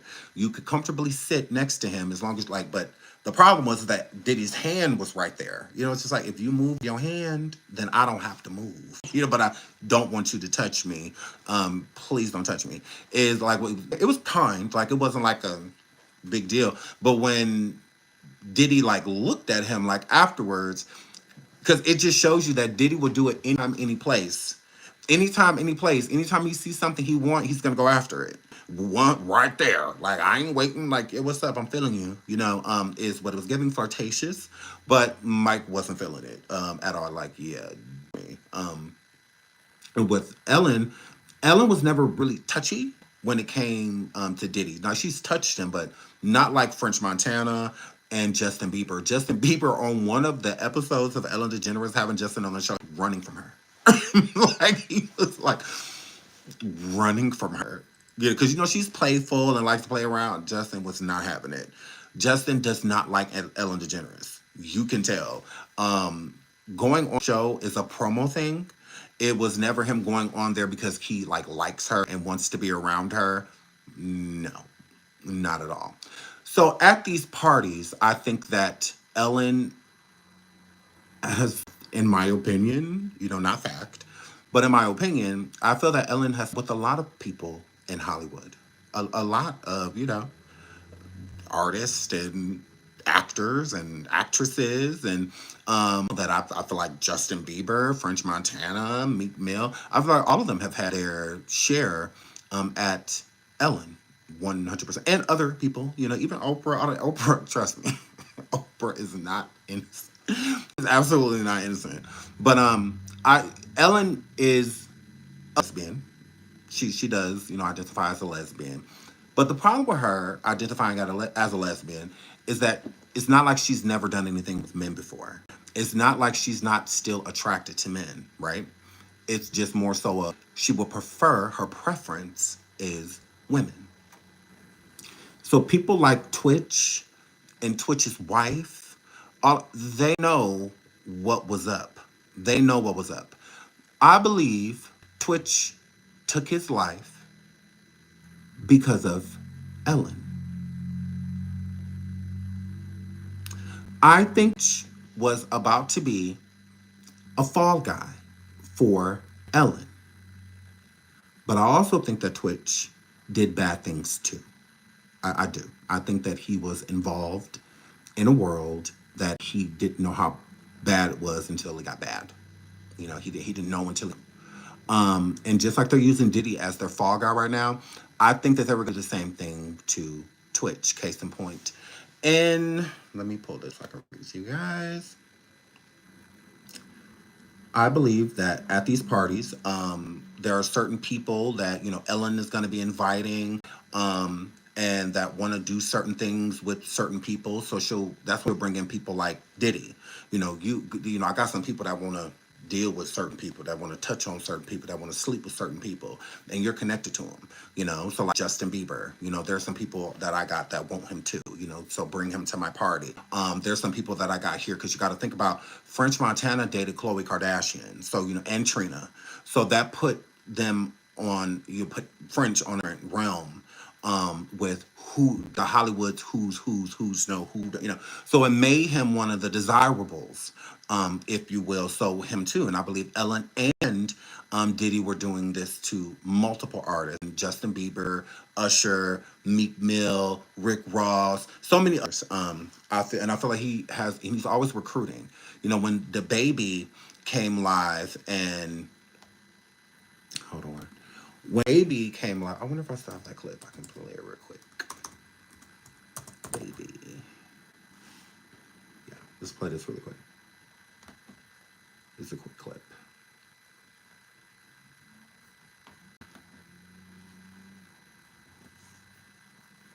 Oh my God.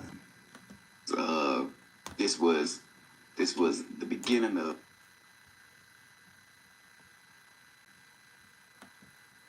Beyonce. I was at a party at Diddy crib in LA. This was this was the beginning of 2020. You know what I mean? And Diddy had put everybody else in the crib, like the influx of people he had put him out. But he had took a liking to me in particular around the time, man. It was really, you know what I mean, like putting his arm around me. Right. So he had put majority of the people out, but he allowed me to stay in there. Me and maybe about 15 others. Right. Jay-Z and Beyonce being two of the other 15 people in the room. So that'll just put into perspective of the type of company I was in Right. at the moment. And she came over and introduced herself to me like as if she had to. Right. Beyonce cut. But I'm a big fan of your work, you know what I'm saying? Whoop the whoop, and that was just dope. That was dope as hell to me, man. That was dope. No. Yeah. So him putting his arm around him, all of that, that's the start of recruiting. This is DaBaby, the rapper DaBaby. So he was stating Shannon Sharp's show on Club Shay Shay. This was a few years back about how when he went to one of Diddy's party, Diddy got rid of like the influx of people, pretty much everybody, all the party goers, and kept the elite, the boule there. So with him keeping the boule there, with him also keeping DaBaby, what DaBaby wasn't realizing was at this point in time, this is your recruitment,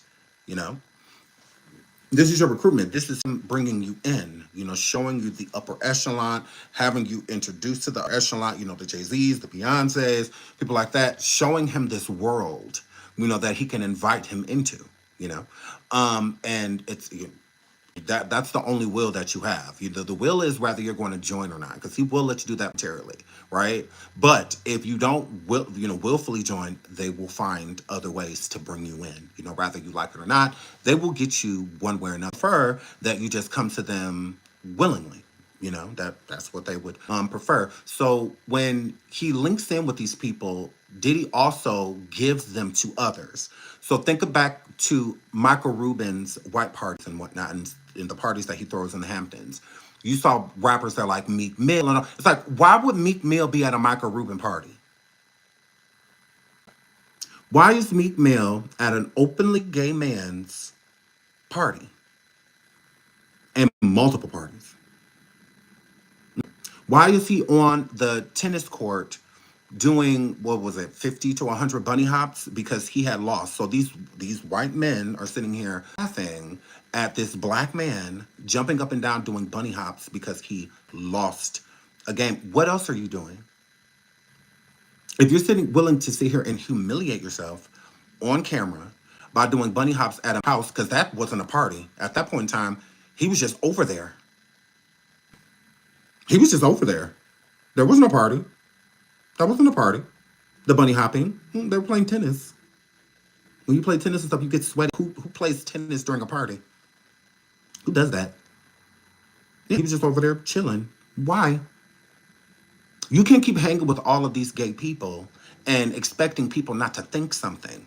If you grew up with Michael Rubin, or when you came into the industry, y'all had, he was working for you or something like that, and y'all just kept the relationship, that would make sense. But no.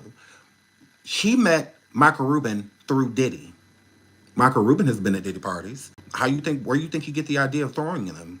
He got them from Diddy because he had been to so many Diddy parties. Michael Rubin. That's why Diddy felt the type of way when Michael Rubin started throwing the parties. Yeah, from what I understand, Michael Rubin is openly gay. Yeah, from what I gather, it's not a secret. So yeah, I just feel like that's crazy. That you're at all. Like, why are you here? What is your connection to these people? Why? Just because you hang around does not make you gay. It does not. If you have a role. So Jay-Z being at a Michael Rubin party, I would understand. Jay-Z is well connected. It would make sense, Like Bill Gates being in the same room makes sense, but Bill Gates and Meek Mill don't. Why? I don't get that. Elon Musk and Diddy at the same party makes sense. But Elon Musk and Meek Mill, Elon Musk and French Montana, why? Why, if he's not performing, why is he? Hello? So it's the same thing. Diddy is the reason Meek Mill is at these parties and have these connections with certain people. That's just what that were. So yeah, moving right along. So I believe that he was trying to recruit the baby to do the same thing. 100%. I feel like he was trying to do the same thing with the baby. Now let's move into what I feel about Twitch, because I feel like he was on that roster as well. I feel that Twitch was doing certain things with certain people, Hollywood elites, all 100%. In 2020, Ellen DeGeneres and Oprah were both photographed having ankle monitors on their ankle, house arrest ankle monitors, right? So then once those pictures went viral, Ellen DeGeneres and Oprah were both trending, and they were trending where everyone wanted to know, like, okay, well, why do they have on why? Like, if anything, a celebrity have on like a diamond, bracelet before they would have on, especially somebody as rich as Oprah or Ellen. Monitors, like what for? Because again, we had seen nothing, heard nothing, didn't hear nothing about no charges being brought up on them or anything like that. This is how you know that they're still connected to the elite. And so let's get into an article from 2020. Social users have been sharing online images allegedly showing Oprah Winfrey and Ellen DeGeneres wearing ankle monitors to make they are both under house arrest. This is false. The claims seem to be in relation to a QAnon conspiracy theory that powerful celebrities are a part of a child trafficking ring. Okay, y'all know Oprah had that church or the Lord Church school in Africa, and all of those kids was into it, and then a bunch of horrific stuff ended up happening, and then Oprah just acted like it just never existed. Crazy. A photograph of DeGeneres was taken from a clip of The Ellen Show, where she makes a video called to actress Courtney Cox. And then there's a photo. I'll put it on my community if you haven't seen it. The photo in the claim captures the moment at around the 3-minute 5-second mark. Her sweatpants are ruffled, but there is no clear visual of an ankle monitor. Another recent video of Ellen DeGeneres clearly shows her ankles with no monitors, okay? Although those time gaps are big from when the monitor was on, from when it wasn't, whatever. Still, we digress. The photo of Winfrey was taken from a clip of her cooking spaghetti, and there have it too. Throughout the video, there is no clear visual of an ankle monitor. Another recent live though of Winfrey shows her bare ankles. Okay, any arrest of Winfrey or DeGeneres would have been widely reported by news organizations. Yeah, if you're not working with the elite, yeah, it would be everywhere. But when you have protection, no, it's going to be very quiet. Winfrey has previously responded to the conspiracy claims she was arrested in a tweet published in March. Just got a phone call that my name is trending and being trolled for some awful fake thing. It's not true. Haven't been raided or arrested. Just sanitizing and self-distancing with the rest of the world. Stay safe, everybody. So this is how big it got. It got so big that they had to say something. If this was a complete lie, there's nothing to respond to. But let's get on that time frame, right? So around that time frame, March 11th, okay, remember, Oprah did her tweet about it being fake news, right? In March. Ellen had a tweet in March too, and this is word for word, right? This was at 8:05 p.m., March 11th, 2020.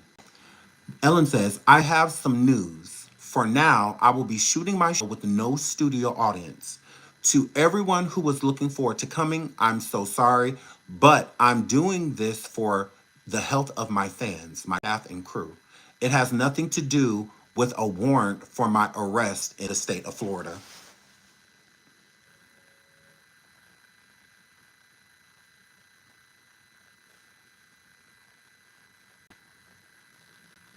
So when you're on house arrest, all of a sudden, you change your show, and this was in 2020. 2020. You change your show to where you have no one in the audience, right? Nobody, buddy. Nobody, buddy. And then you also state, oh, it has nothing to do with the warrant. Are you sure? Because not even a year and a half later, she her show. In 2022 was her last show. So not only is your show done, but what? So was C19 got rid of your show? You're watched on TV. This doesn't affect you. If anything, you should be making more money because there's more people at home. So there's more people to watch you. So the same year that you and Oprah got popped for being on house arrest is the same year basically you decide that your show's over. But the studio audience pretty much didn't come back because you got rid of your show. Like it was gone. And it didn't get canceled.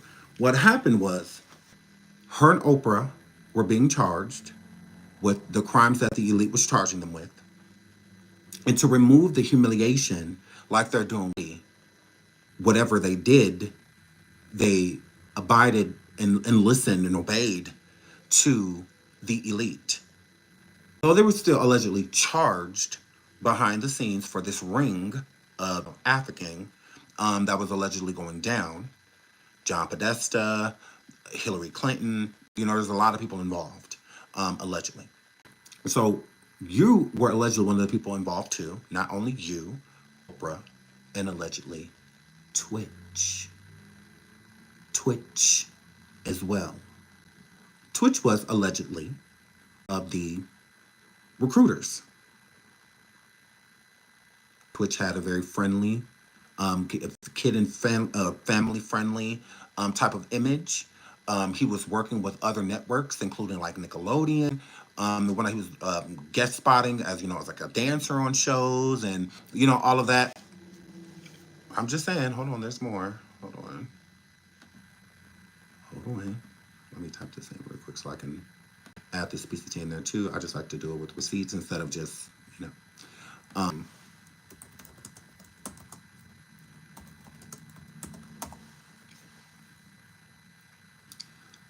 so in 2022, the show ends December 13th, 2022.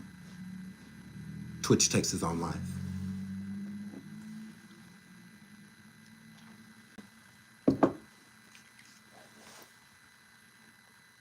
Do it when he was on the show. Twitch was a part of the Ellen DeGeneres show. He was a part of it. So that's not a coincidence. The same year the show ends is all of Twitch is gone. And then one jumps to think, okay, well, what happened to him? What happened to Twitch? Well, his fellow recruiter could definitely tell you that. I believe Corey Gamble knows a lot. Corey Gamble, Ellen DeGeneres, and Kris Jenner are really close. Really close. Kris Jenner has been on the Ellen DeGeneres show more times than I could count. More times than I could count. Corey's been on the show too. But Kris Jenner, Ellen DeGeneres, and Corey are all close. Where do you think the connection to Twitch and Corey comes from? How do you think Twitch gained a relationship with Corey? If not for Ellen, he would have never known Corey. Okay? Corey was also there the night with Megan Thee Stallion and when all that stuff went down. He was there that night too. So Corey gives cleanup. I believe there were certain things that were about to happen and come out about Twitch. And I believe someone took care of it because he was going to expose people. I believe Twitch was going to bring Ellen down with him. That's just my opinion.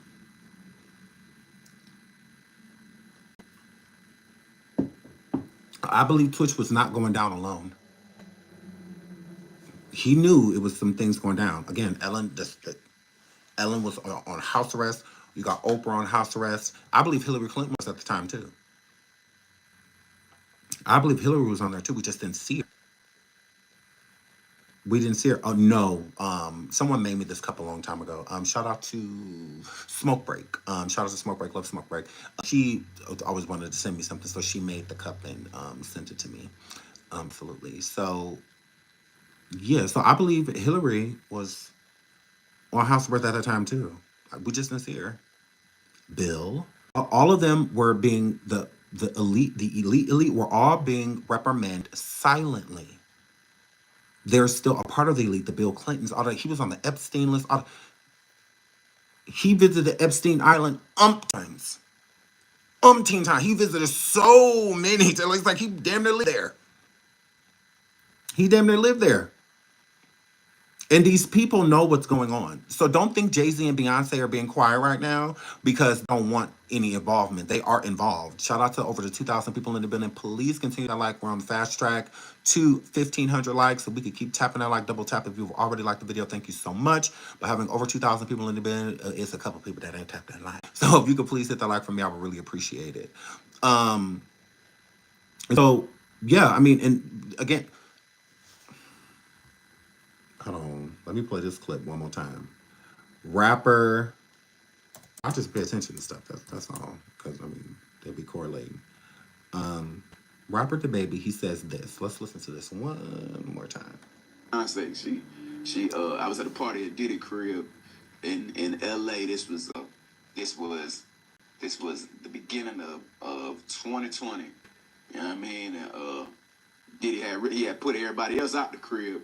Like the influx of people, he had put them out. But he had took a liking to me in particular around the time, man. It was really, you know what I mean, like putting his arm around me. Right. So he had put majority of the people out, but he allowed me to stay in there. Mm-hmm. Me and maybe about 15 others. Right. Jay-Z and Beyonce being, two of the other 15. Jay and Beyonce being two of the other 15 people. Did y'all remember the Walk for Cheesecake that the band did on Making the Band? When Diddy made them walk for the piece of cheesecake, come to find out, it was for Beyonce. It was for Beyonce. That piece of cheesecake was for Beyonce. Freddie P from the band said that the whole time he wanted them to go get that piece of cheesecake for Beyonce. It wasn't even for him. No, Freddie P said, hold on, I'll find it. Hold on, let me pull it up. Freddie P said that the piece of cheesecake was for Beyonce. That's what Freddie P said. Hold on. I got it for y'all. No, I'm messy. Hold on.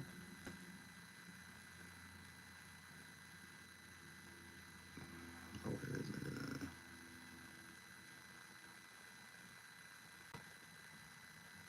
Oh, no, it's on.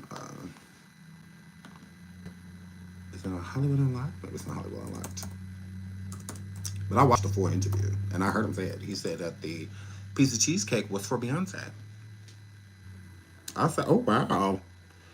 Interesting. Why is it doing this? Okay, is it on here? Somebody shared it. Was it on our trap? Maybe it's on our trap. Oh, here go away. Right here. No, here go. Here it is. That cheesecake we went and got was for Beyonce. She was upstairs the whole time. What we was talking about again? Hold on. Yeah, that's a fun fact. People don't. Who was this, Freddie P? Who? People like, y'all want to get a cheesecake. It was for Beyonce. I'll do it again. But, yeah, because at first he was like, I want some cheesecake. But we took all night to do the process, right? So when we got back, it was like 4 or 5 in the morning. And me and Dallon got back first. Let me tell you how green these niggas is. So I'm the type of nigga.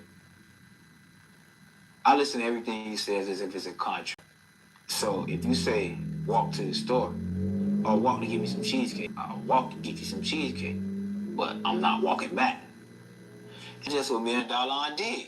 And they like, why y'all, they hot. Like, y'all cheating. And we like, he told us to walk. He didn't tell us to walk. So we already in the hotel like 3 hours before they got there. When they said, fun fact, a lot of people don't know, that cheesecake we went and got was for Beyonce. She was upstairs the whole time. Crazy. Then when they said it was coming, we went and met him in front of the building.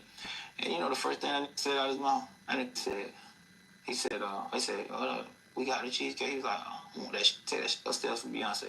Then he said, they was like, yeah, man, we wanted to tell you, Fred and Darlon. And then he walked back, you know, trying to be on some snitch and shit. He's like, I ain't tell you to walk back. So yeah, I'm like, it's mighty weird how Beyonce keep coming up in all these stories. I'm like, wow, like, she had way more involvement than I'm just saying, you know. So my girl ain't quite, because y'all know I love Beyonce. I love Beyonce. Of course, she smashed it. Where was she at? I don't know. She was there though. She was definitely there. I'm assuming she was with Jay-Z at the time. It sounds like it, around that time frame. I believe that they were, I don't know if they were married yet, but I do believe that they were dating. So I think that Jay-Z was somewhere probably there too. It probably wasn't just Beyonce.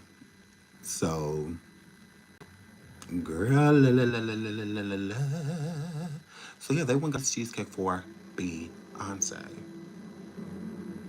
They ain't said nothing about Jay-Z being there, so they just said Beyonce. So it sounds like maybe she was there alone. Yeah, girl, that's what that were. And another thing too, which let's slide into this. We're going to read a little bit of this lawsuit. The another point I want to about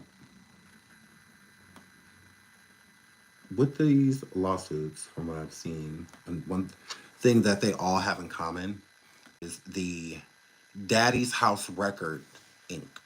That is also a studio. So I believe Beyonce was there too. So if Beyonce was hanging out at Daddy's house, a lot of people, these things that happened to them happened at Daddy's house. That's like one of the locations of where these heinous things took place. Shout out to y'all. We are almost to 1,500 likes. Thank you all so much for hitting the screen. We have over 2,000 people here. If we can get those likes up to 1,500, that would be great. Again, if you could double tap that screen, I would really appreciate it. I would really appreciate it a lot. Thank you so much for being here again. So yeah, even with Talia's case, it says Sean Combs, Joseph versus Sean Combs, Joseph Sherman, Daddy's House Recording Inc., CE Opaco, whatever that is, LLC, Combs Global, you know. So I'm like, wow, interesting. And Beyonce would clearly frequent, you know, these places. So yeah, all right.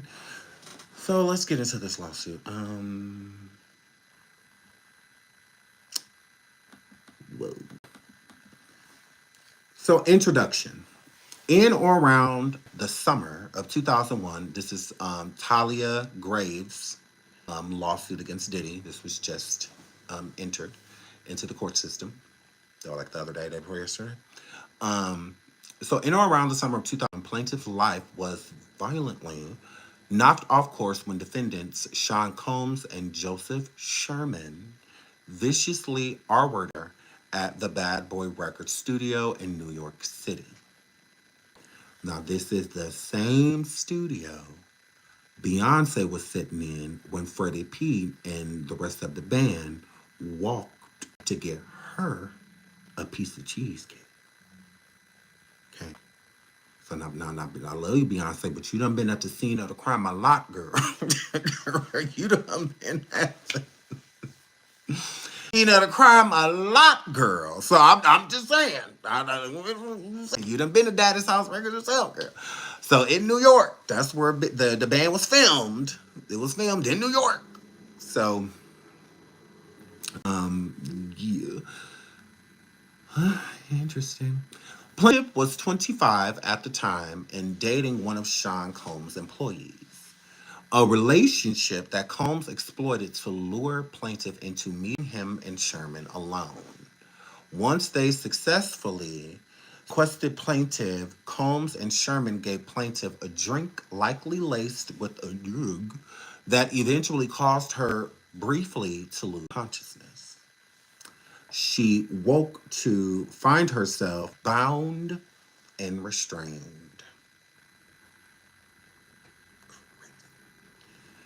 Combs and Sherman proceeded to brutally SA her and violate plaintiff. Combs mercilessly R-worded her vaginally and Sherman forcefully slammed plaintiff onto a table, slapped her, and repeatedly put his pee in her mouth. I'll say that because both men were under by, ooh, Lord, plaintiff's cries for help throughout the attack. Plaintiff never recovered from defendant's violent R-word.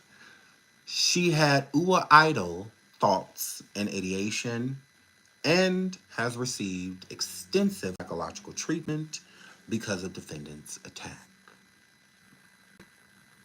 Crazy. Like this is just... For decades, she remained silent and did not report the crime out of fear that the defendants would use their power to ruin her life. As repeatedly, explicitly threatened to do. To this day, plaintiff suffers from severe depression, anxiety, and panic attacks, and still lives in fear of the defendants. Any progress plaintiff had made in healing from the attack over the years was dramatically reversed on or around November 27th, 2023, when he learned for the first time that Combs and Sherman had recorded the horrific R-word 22 years and had shown the video to multiple men, seeking to publicly degrade and humiliate both plaintiff and her boyfriend. All right. Plaintiff could not believe that defendants would record themselves committing such a gruesome crime and proceeded proudly and widely to disseminate the recording of it. She was distraught and sunk into a deep depression. She again considered ending her life. This action seeks redress for defendants' brutalizing, misogynistic, and violent attacks on plaintiff starting in 2001 with the wording and continuing to subsequent years of attack on plaintiff starting in 2001. They've compounded her humiliation by showing the video of the SA to others. Then it says the parties. We'll skip that part because we already know who they are.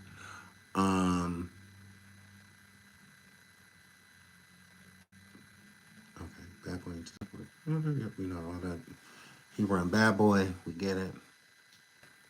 Okay, I want to get into more because, again, how do we know that this video is out? Let me just keep going because I don't want to say all of these words. Okay, factual allegations. Let's get into that. Plaintiff's family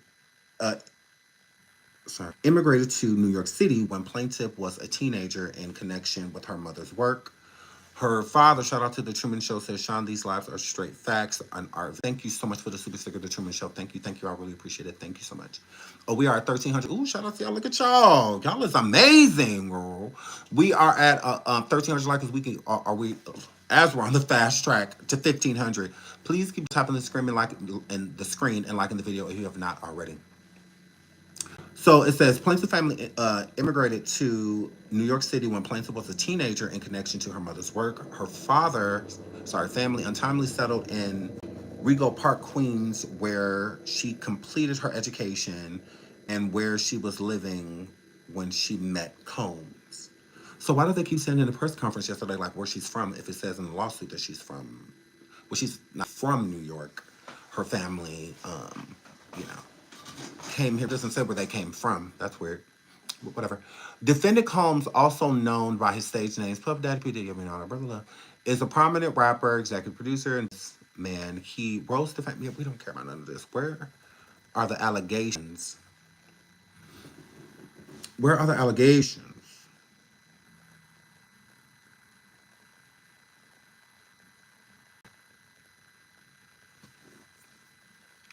Okay. Defendant Sherman, also known as Big Joe, was employed by Combs as his bodyguard and head of security during the relevant time period. Shout out to the Truman Show for the super sticker says, now Sean, watch, you are going to be buffering way more, not just speaking the truth more. Oh, but yeah, probably. But these vertical lives, they buffer. It just happens. With YouTube, and then again, there's that are going live about this topic, so that's another thing too. We sucking up all the Wi-Fi. But thank you all for hitting that like button. We are almost to 1,500 likes. If y'all could please keep hitting that like. Over 1,800 people in the building. We could please keep tapping on that like. Sorry. So, okay, the bodyguard, head of security. Here's another thing. Roger Bonds, the one that said he was like writing a book and all this other stupid stuff.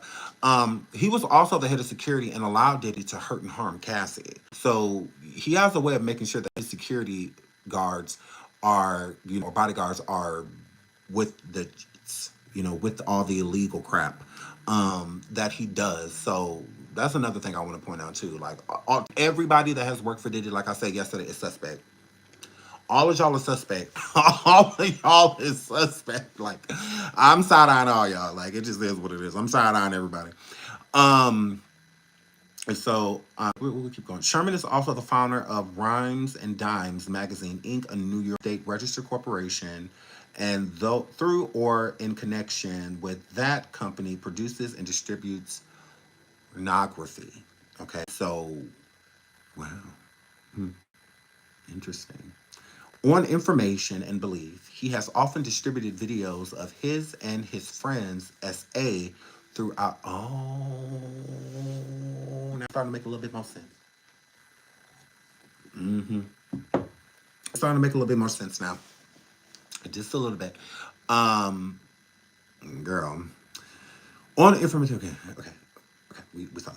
Plaintiff met defendant Combs in or around late 1999 or early 2000 through her boyfriend, who was an executive at Bad Boy.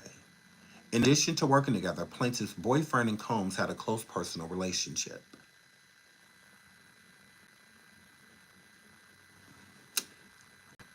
So your man was Diddy.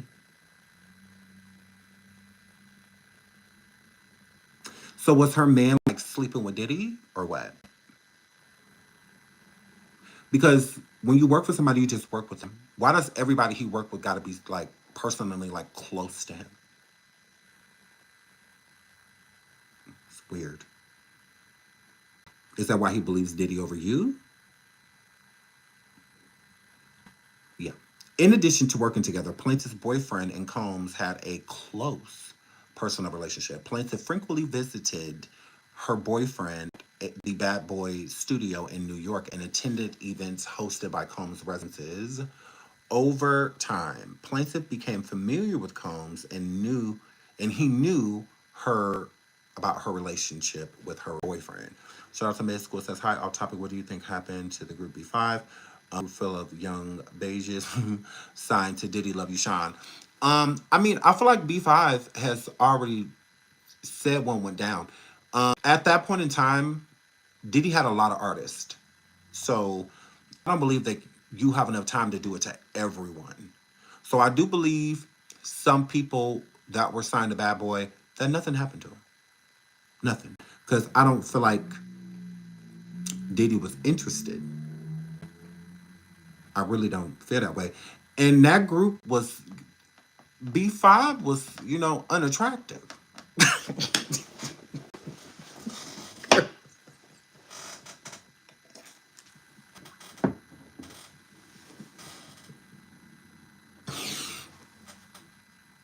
They was some rough looking beiges, Lord.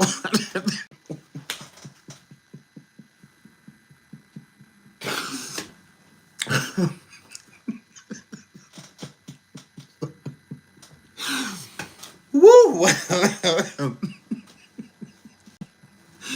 Now it was one in the group. He was a little cutie, you know. But overall, that little monster that was in front of all I do is think about. Got you on my mind. When I think that, I used to be like, why do they keep telling him he cute? I was like, no, no. But that little monster, the lead singer, the wannabe Michael, you know, that little Fraggle Rock, they were, you know, no, he made cute faces as a kid. Now I'm just saying, it was actually, you know, attractive people on Bad Boy, you know, back then. So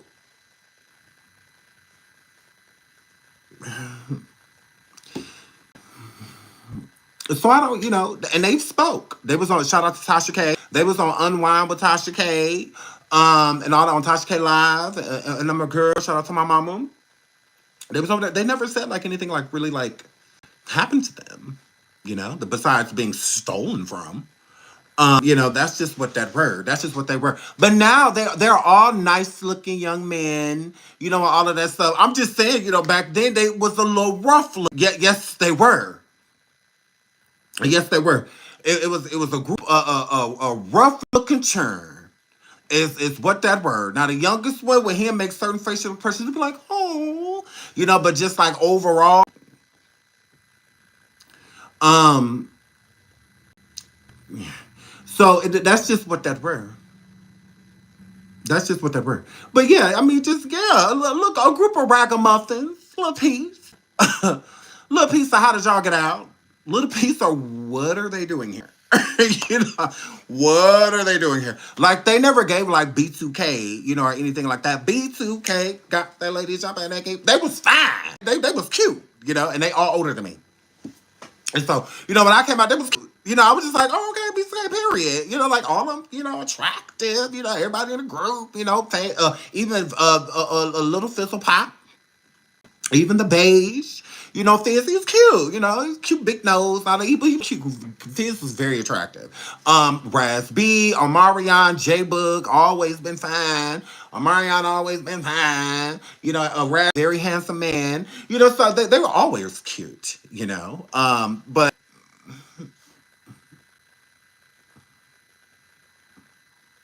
even like mindless behavior, they were all cute. You know, they're all cute. You know, when they came out, you know, I see why the girls are going crazy. You know, when they came out, I was like, oh, look at them, they're so cute. You know, they're like a baby B2K. But B5,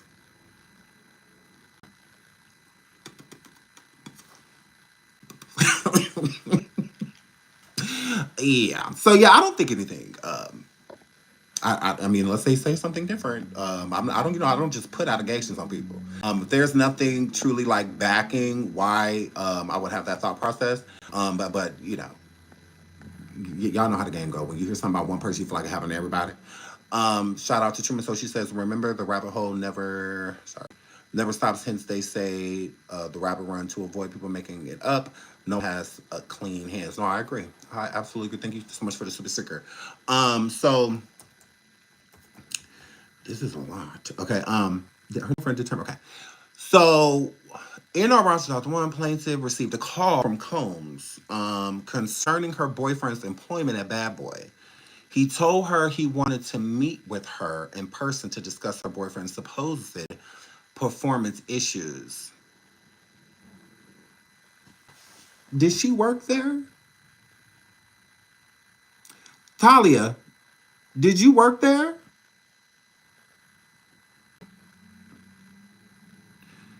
Okay. You not calling me about my man. Call him. Why in the would you need to talk to me, somebody don't work there, about my man's job performance? Why would you need to talk to me about that? What? You don't suspect like right out the gate? Hello, because I'm for what's right, what's fair, what's fair. Like Because to me, that does not make sense. If she worked there, I would completely understand. I understand. If she had anything to do with the company, it would make sense. Like whether she was like an executive assistant or a producer, an A&R, whatever, I would get that. An engineer, but it's like if my man's boss called me right now, I need you to come up here so I can speak to you about your man's job performance, and what the fuck would you talk to me about that for? I'll be like, no, contact him, and then when he get home and complain about you, we'll talk then. But that's weird. You should have known something was up just right out the gate, if that's true. Now, I'm not saying it didn't happen. I'm just saying you not questioning that from jump speaks volumes. But let's keep going.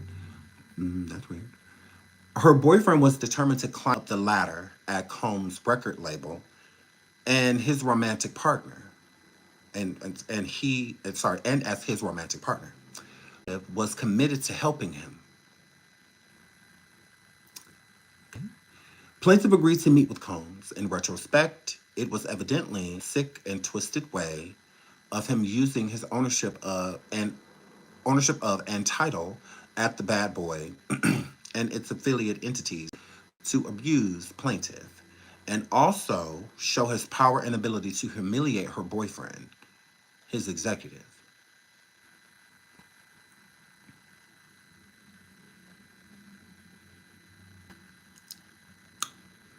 Okay.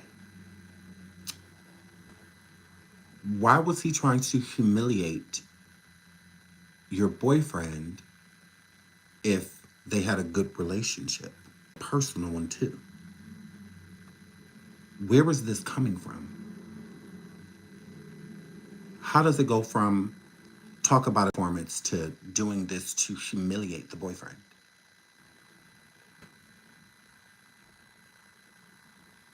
You went because you didn't think that there was a problem. Is that not true? Or what? Wouldn't this have been a sick and twisted way of him trying to humiliate you?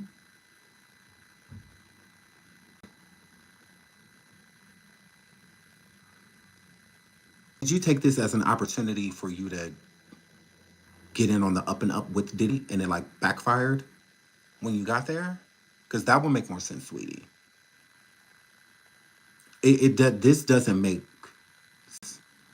Because how would your boyfriend be humiliated? All he has to do is break up with you. You're his boyfriend. I mean, you're the girlfriend. So all you have to do is dump you, and that would be a good reason if this was allegedly recorded and put onto adult site or something like that. Even more reason for him just to be like, yeah, it's over because she did a porn. Any sense? So it sounds like the humiliation was for you. What this sounds like is Diddy was fucking your man, and your man was complaining to you were complaining to him. It sounds like Diddy was taking up a lot of your man's time, and you didn't like that. So you had certain words, and he would low key complain to Diddy and maybe use you as out. Oh, I need to go hang with my girl. She's been complaining because I'll never see her. Blah blah. So Diddy, being crazy, calls you down there to show you who running things by humiliating you, R-wording you, and recording it to show you who run your man. That would make sense. But him being humiliated at all, how was he humiliated? He's not on tape. You are. The humiliation is all going to you. So how does your boyfriend come into play? Besides, if Diddy did that to you, then, and y'all didn't have any dealings with one another, then it gives the connection as the boyfriend. And him having a personal relationship with Diddy, Diddy got rid of you. Like that was his plan to make you. use like the tape, I guess, against you. Like, don't ever come back around. Don't ever talk to him again. What not if you do? This tape's gonna be everywhere, or something. That would make sense. Him using it to ostracize you, or to make you desert your relationship.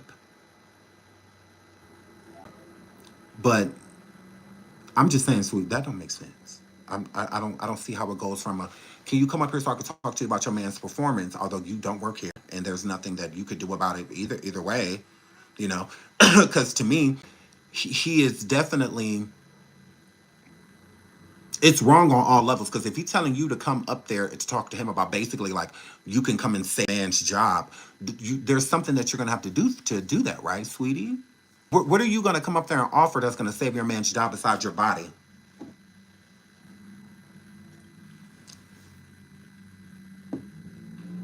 What are you offering when you get there if he's having you come have a conversation for a man, although the conversation should have been with your man? What would you have volunteered as tribute besides you? What can you do to stop your man from getting fired?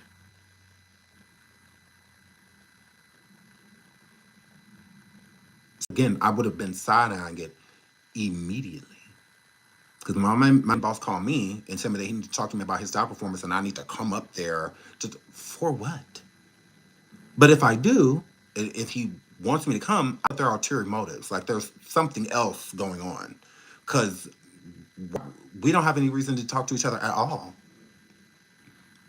Now, if my man got hurt or something like that and the job was requesting me come up there or something like that, that's completely different. But if he's fine, in good health, all of that stuff, whatever's going on with his position that you gave him needs to be between y'all. That don't have anything to do with me. Whether he's staying, whether you're firing him, I just don't understand what did she think that, because that's what I'm gonna be thinking, like, what the conversation actually gonna be about? That's what will make me not want to do it. Because what do we have to talk about? And I won't want my man to think like I'm trying to get in his business or overstep him. That's his life. Who the fuck am I to be sitting down with his boss talking to his boss about him? What? Because I know I will feel some type of way. My man coming like, yeah, so I just had a meeting with your boss. And what? For what? What you mean? Because I would have cussed him out, and then I would have called and had words with my boss. Yeah, don't ever bring anybody other than me into anything that has to do with me. My job on the application up there, nobody else's. Don't contact my emergency contacts unless you need to. Unless something happens to me, I'm fine. So it's like so what it's giving is your man was with Diddy. That's just what I get from it. I get that Diddy was jealous of you. Not you jealous of Diddy. I think Diddy was jealous of you. That's what I'm getting from it. He was jealous of you, and he didn't want you around no more. So he had to get rid of you. And yeah, now that makes sense. But you're losing me. Her boyfriend was determined to climb up the ladder at the record label, and his romantic partner. She was his romantic partner. Plaintiff was committed to helping him. Plaintiff agreed to meeting with Combs. In retrospect, it was evidently a sick and twisted way of using his ownership and title at the back, or she was just thirsty as hell. I mean, because girl, because that's thirsty to me. Its affiliate entities of entrepreneurs. Plaintiff and also shows his power and ability to humiliate her boyfriend, his executive. A few hours later, Combs arrived at the plaintiff's mother's residence in Queens with Sherman, who was employed by Combs and his bodyguard at that time. Sherman was driving an SUV and Combs was in the back seat. After plaintiff entered the vehicle, Combs offered her a glass of wine, accepted. Combs began discussing his alleged concerns about her boyfriend's performance at work. Meanwhile, as plaintiff drank what had been handed to her, she started to feel lightheaded, dizzy, and physically weak. In retrospect, it is clear Combs had caused a room to be put in plaintiff's drink, as a few sips of wine had never impacted her that way. Combs and Sherman drove plaintiff to the Bad Boys studio in Manhattan. Okay, hold on real quick. Combs and plaintiff. Okay. Okay, Combs and Sherman drove plaintiff to the Bad Boy studio in Manhattan. When they arrived, the plaintiff tried to get out of the car. She realized that she was feeling odd and found it difficult to walk. She assumed this was her fault and did her best to act normal. Even if this was your fault, girl, you should have left. Like, I'm not feeling, I need to go home. Like, can you take me home? Like, I'll catch a cab. Don't worry about it. And followed Combs as he led her eventually to a couch in a private room in the Bad Boy studio. She later came to understand this was Combs' personal lounge, an office at the Bad Boy studio. Combs sat on the couch next to the plaintiff and continued speaking to her. Plaintiff began feeling even more woozy and sedated. She then consciousness. When the plaintiff regained consciousness, she was naked and her hands were tied behind her back with what felt to be a plastic grocery bag. Plaintiff shouted for help. In response, Sherman lifted her up the couch, forcefully slammed her face down on what was apparently a pool table. Shortly thereafter, Combs entered the room naked. Combs reached for a container of lubricant that smelled like menthol and proceeded to apply it to his genitals. He then bent plaintiff over the table, causing her feet to dangle above the floor. Forcefully held down and penetrated her in, the anus without her consent. Plaintiff is 4 feet 11 inches tall and weighed only 103 pounds at the time. Plaintiff is, I was about to say, no, it wasn't no 103 pounds in that press conference. Sorry. No, I'm just saying, okay, this, at the time, because, I mean, she's beautiful. But it wasn't no 103 pounds next to Gloria. Plaintiff screamed out of pain, but Combs continued to. He physically overpowered her, smashing her head down on the pool table while she tried to wiggle out from it. During the attack, plaintiff.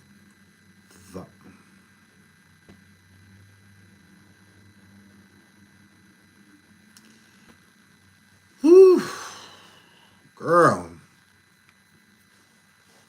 Vomited into her mouth on the table. At one point, she involuntarily defecated.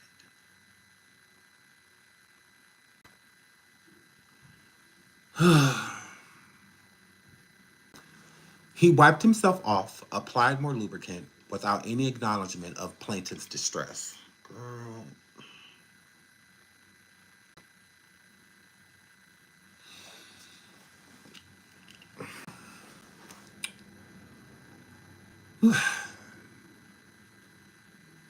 And without any acknowledgement of plaintiff's distress, proceeded to vaginally. Oh my God. Plaintiff experienced intense pain and burning sensations in her the anus. Plaintiff continued to scream for help because of the extreme pain she felt as Combs penetrated her over and over. She then lost consciousness again. The next time she regained consciousness, plaintiff was on the couch and Sherman was standing in front of her.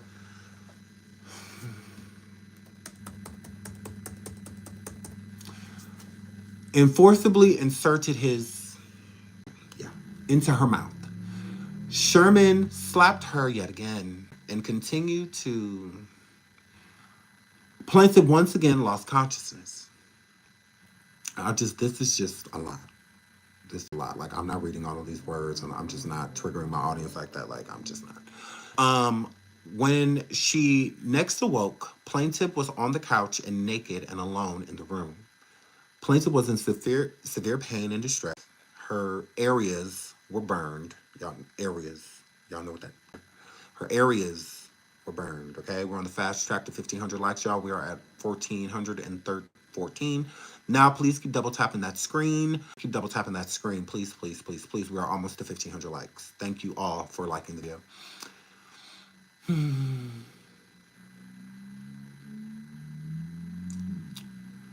Her face and wrists were bruised, and her genital area swelled smelled strongly of menthol. She felt a liquid, presumably semen,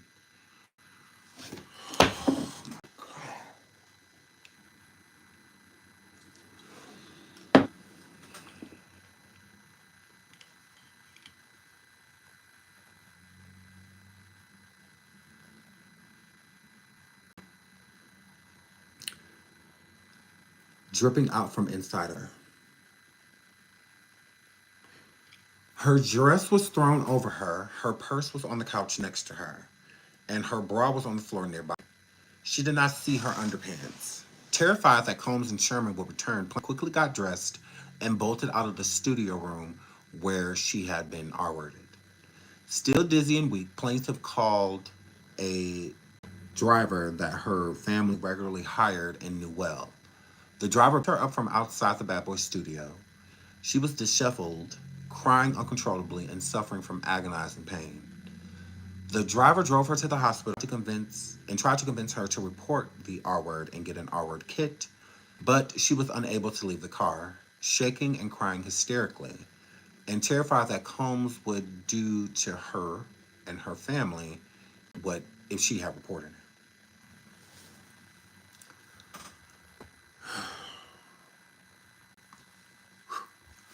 Plaintiff sustained serious physical injuries in the aftermath of the R word, as noted, the burning sensation she felt in her ear. I'm not reading all that again. The bruising on her wrist and face, and in the days after the assault, she suffered prolonged.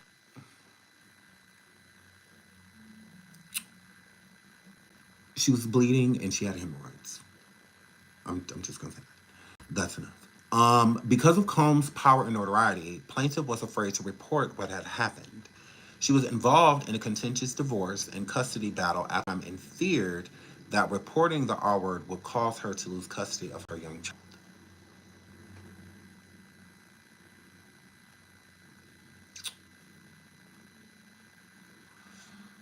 Here's my thing. I did hear that Thalia, y'all want the tea? y'all, y'all want the tea about Talia, about what she's leaving this? Y'all want the tea? Girl, I heard some tings. I heard some tings about dear old Talia, girl. I heard some tings. Get us up to 1,500 likes. We almost there. We have 1442. Do y'all want the tea on Talia, what she's leaving out of this? And it's clear as day that she leaving this out. Clear as day. I think it's another reason why Gloria, her attorney, is trying to protect her from certain things. Please hit the like. Please hit the like. We're almost at 1,500 likes. All we need is 56. 56 likes, and we are at 1,500 likes. Please, please, please, please. Was she selling that cat? No, not that I know of. I don't know. No, it's not a disease. It's not illness or anything like that. No. It's literally what we just read. Literally what we just read. I'll read that part again. Because of Combs' power and notoriety, plaintiff was afraid to report what had happened. She was involved in a contentious divorce and custody battle at the time and feared that reporting the R word would cause her to lose custody of her young child. We are almost there. 1,500 likes and I will give y'all the tea. Over here legally, possibly. Possibly. Y'all starting to get it. Y'all starting to get it. Y'all starting to get it. Y'all starting to get it. Absolutely. Absolutely. Mm-hmm. She is definitely leaving that out. Yeah. Yeah. Please hit the like. Please hit the like. Please hit the like. Correct. Y'all are correct. And to add insult to injury, she was cheating on him with the man that worked at Bad Boy Studios. That's the reason she was getting divorced, allegedly. And besides other infidelities too, she was getting divorced because the man she was cheating on her husband with, because that's why another reason why I believe maybe she didn't report it was because she was already getting divorced because of this man. So how she looked going through a divorce and a battle, stating that she had just gotten R-worded and whatnot because of the same man she was having an affair with.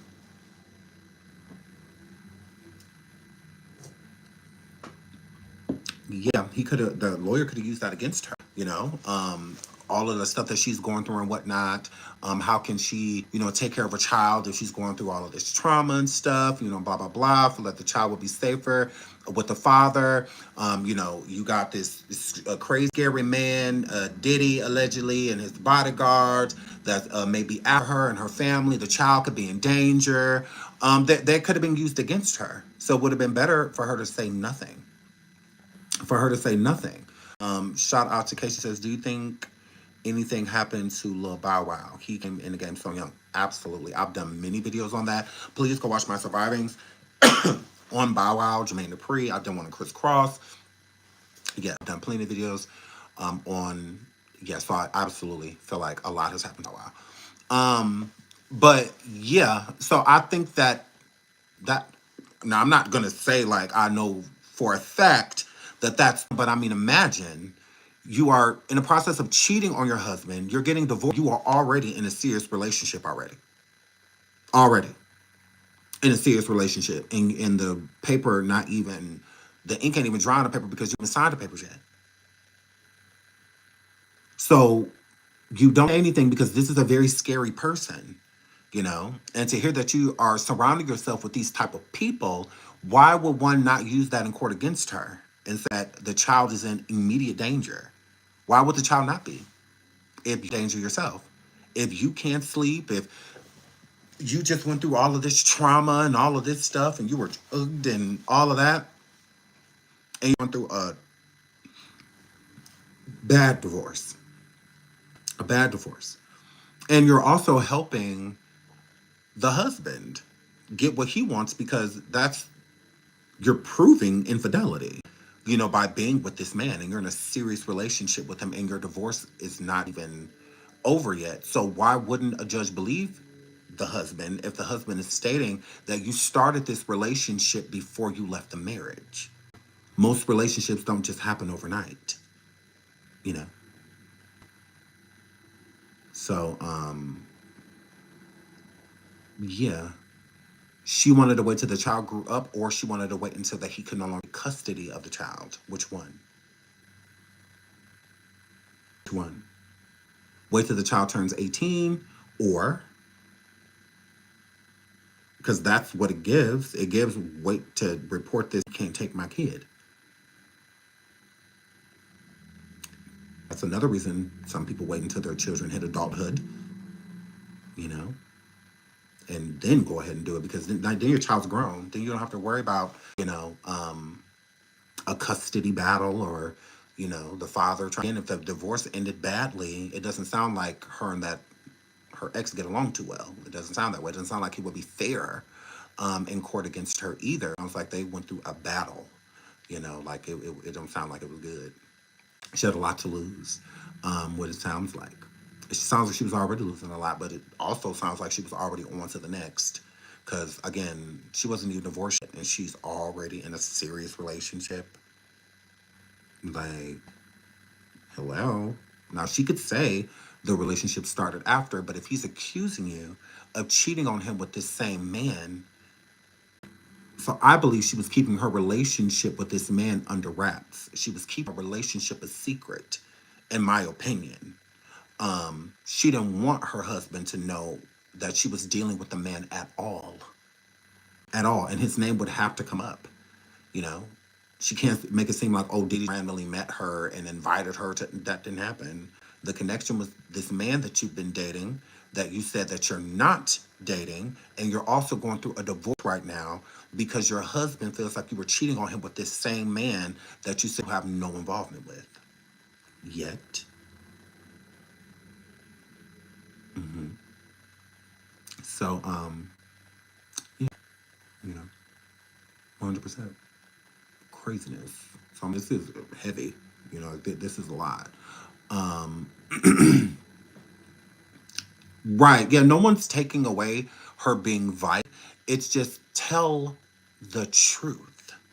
Because when you tell the truth, You don't have to worry about people coming for your credibility. You don't have to worry about people questioning you. A person will rather find something out from you than, because this is her reputation. This is her story. You don't want to come forward with the half-assed truth, all because you're looking for a payday. If you don't want people to feel like it's a payday, then come forward with your story. Tell the truth. Because then people question you. They'll just be like, yeah, she said that. Like, who cares? Like, none of that matters. All that matters is da da da. But then when you start finding out little tidbits and stuff, it makes it seem as if the person is being honest. So if they're not being honest about that, what else aren't they being honest about? Because then their trauma, their violation is going to be questioned too. That's why it's better to tell the truth. Because we don't need to know this. This should be between her and the authorities. This should be between her and the police, not her and social media. Because social media can't do nothing. We don't have a jail to put nobody in, nor heaven nor hell. We don't have any of those things. But we are trying to back her. So with us trying to back her, she ain't about to have us out here looking stupid. No, she not. Violated or not. Because again, that's between you, the predator, and the police. Who else is it? It ain't got nothing to do with us. We weren't there. Regardless of her talking about her trauma and all of that stuff, we weren't there. But the truth is the truth, and it stays the truth. So if she tells the truth from jump, then we can experience as real. We won't question it, because it shouldn't be questioned. Not at all. So that is the point. Correct. That's where we at. Just tell the truth. Cassie told the truth. Cassie even said things that could incorporate her into certain things of doing illegal things.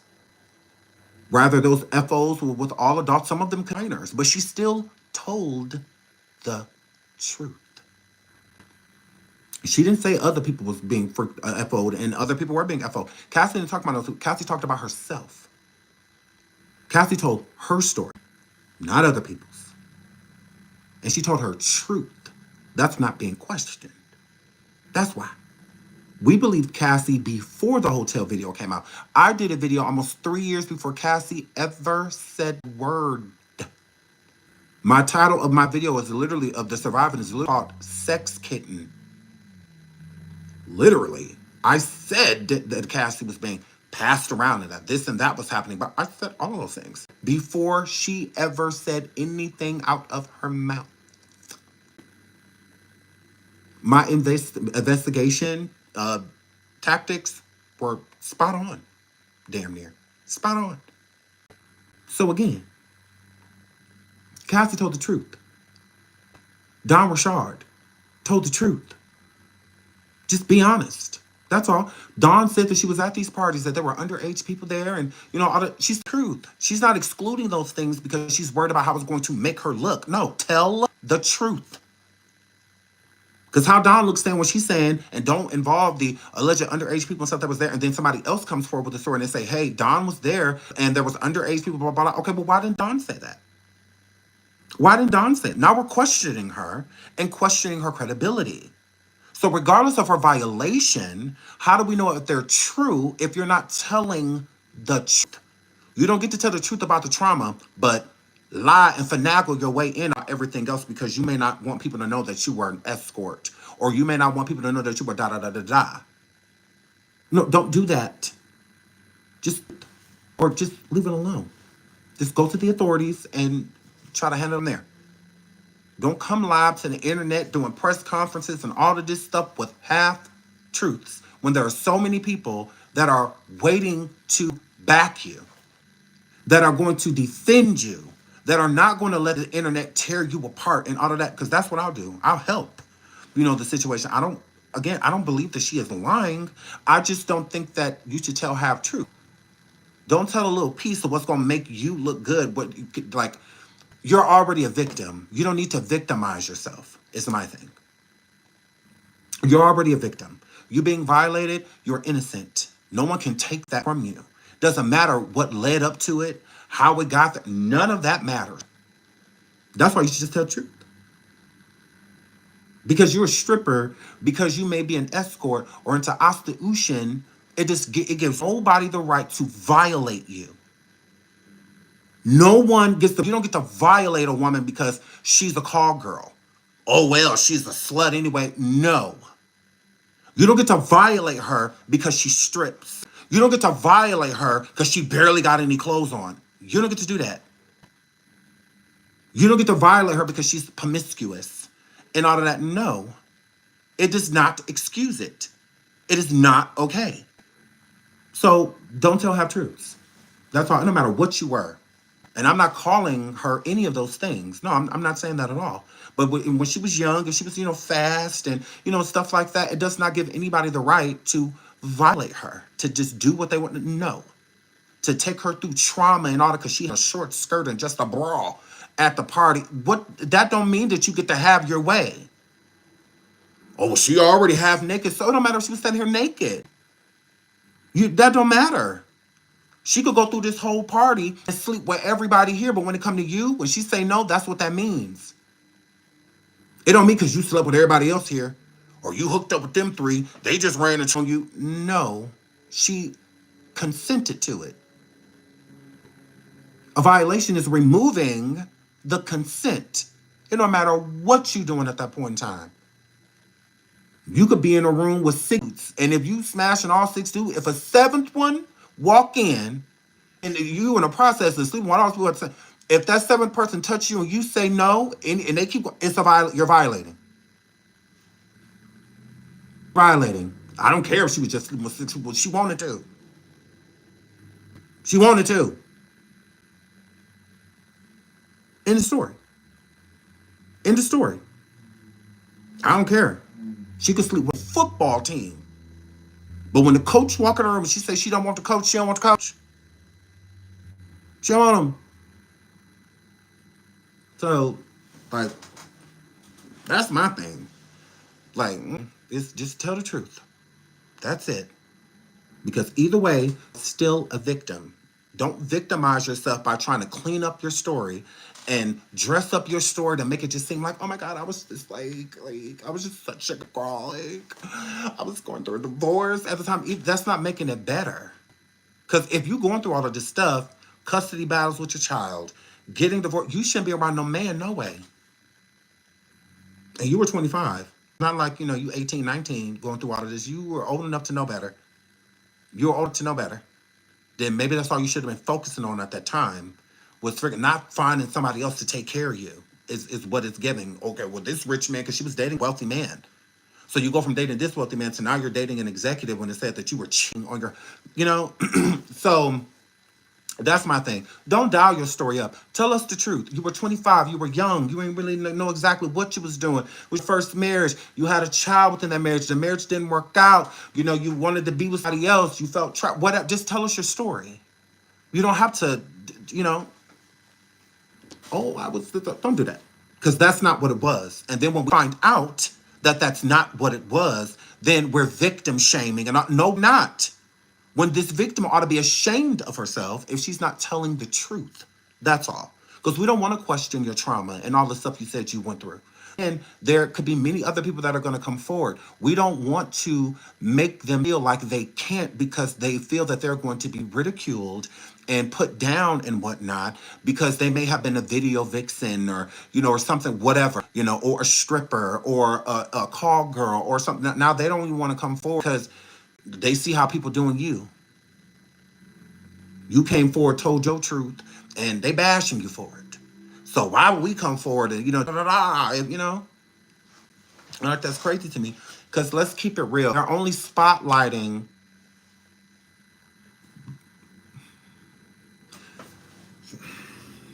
Let me shut up. Let me shut up. Let me shut up. Because I could go there.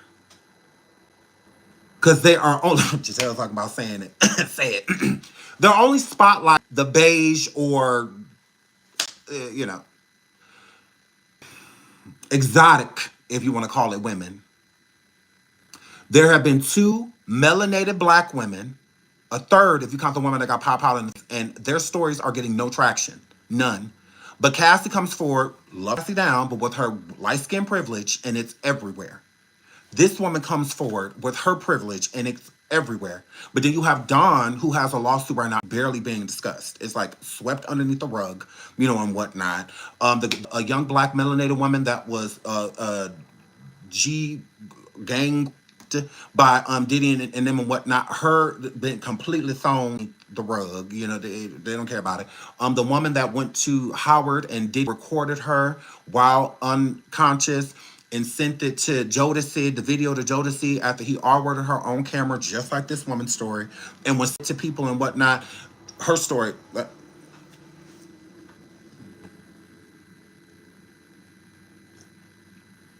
The only difference I see is that they're the same color as me. And that's why they stories, because they have the same stories. They have the same stories. Why are those women's stories being swept underneath the rug and these are being extremely highlighted? Cassie, the whole world stopped. But Kim Porter allegedly went through the same thing, and it's like nobody cares. What's the difference between Kim and Kim when Cassie came after Kim? Kim was there first. Kim went through it longer. But it's like, oh well.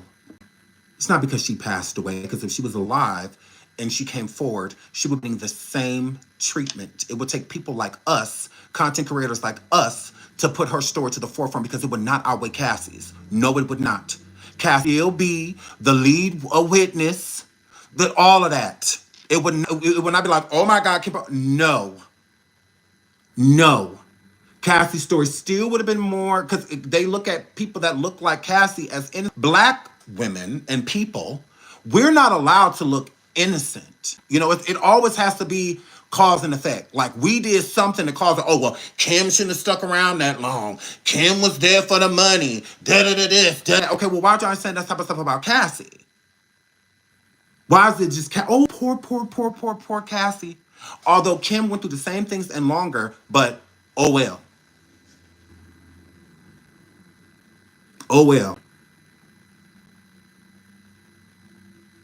Crazy. Yeah, I honestly, in my heart's heart, believe, and this is nothing against Cassie. I love Cassie. I stand for Cassie. I believe Cassie. I will always fight for Cassie. If I ever have to worry about that, Cassie, like, you can't help how the world treats people. You can't help that. It's not your fault. Like, it ain't got nothing to do with Cassie. Nothing to do with her or her story. Nothing at all. But I believe if Kim Porter was alive and came forward with her story, no one would care. I mean, I do believe people would care, but it would not be CNN and all of that stuff worthy. It wouldn't. If that same video, they can put out a video right now of Diddy something to Kim Porter, and it is not over, because Diddy keeps trinkets and trophies and stuff of his victims. So there's more. Yeah. They could put that same video out of him doing what he did to Cassie, to Kim in that hallway. And don't get me wrong, for the first 15, 16 hours, it will get coverage. And then after that, it'll be back right past. Right back to her. Mary J. Blige can come out right now and say what Diddy did to her. But if Faith Evans comes live and says something, then Mary who? Mary who? Because you're not allowed to look innocent. Oh, she allegedly did drugs and this and that and blah, blah, blah. They'll find ways. But then when it comes to Faith Evans, oh my God, she was Biggie's wife and she's just been through so much and poor thing couldn't speak and, all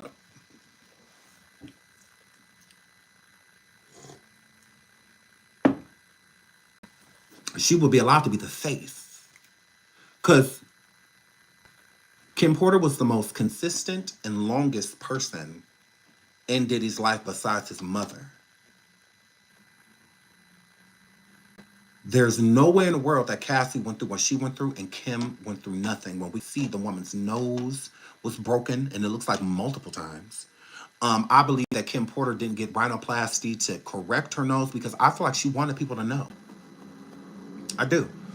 That's how you speak without speaking. You have been shunned, when you have been quieted. Kim could have got reconstructed on her, and it looked like nothing ever happened. Especially how plastic surgery is nowadays. She could have made it look like it never happened. Got the same nose, just new. but she didn't. And I feel like that was deliberate. Her face was her money. Her face was her coin. She was a model. Why do you think he hit her in it? He didn't hit her in her face because he was angry. He never did that to Cass. No. He was too busy, punching her in the ribs and, stuff like that. He did hit her in the face. But, he kept it off the nose, and all of that stuff.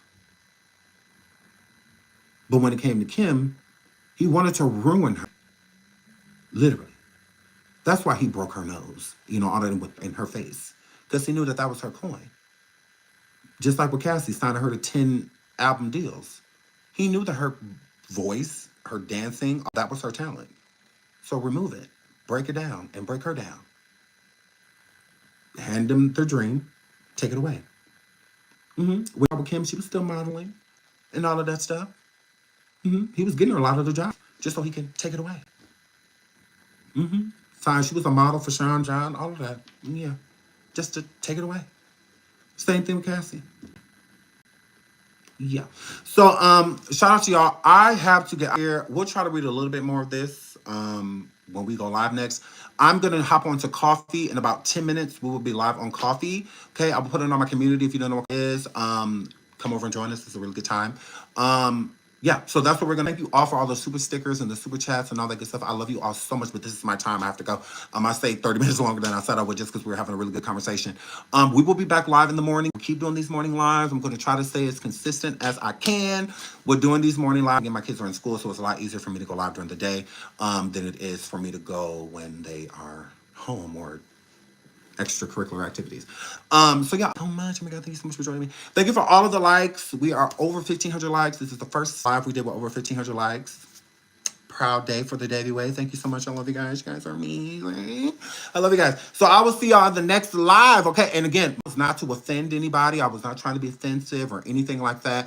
I just feel like victims, we are entitled to tell the truth. When we have been hiding things from people and for people for so long, when it's time for us to tell our truth, we need to tell our truth because that's what keeps us authentic and that's what helps people. It helps other victims come forward when we are being honest about what we have been through, and it will encourage them to do the same thing, right? Being transparent and getting your power back, right? So that's the whole point, all right? I love you guys, okay? And I'll see you on the next show. Bye.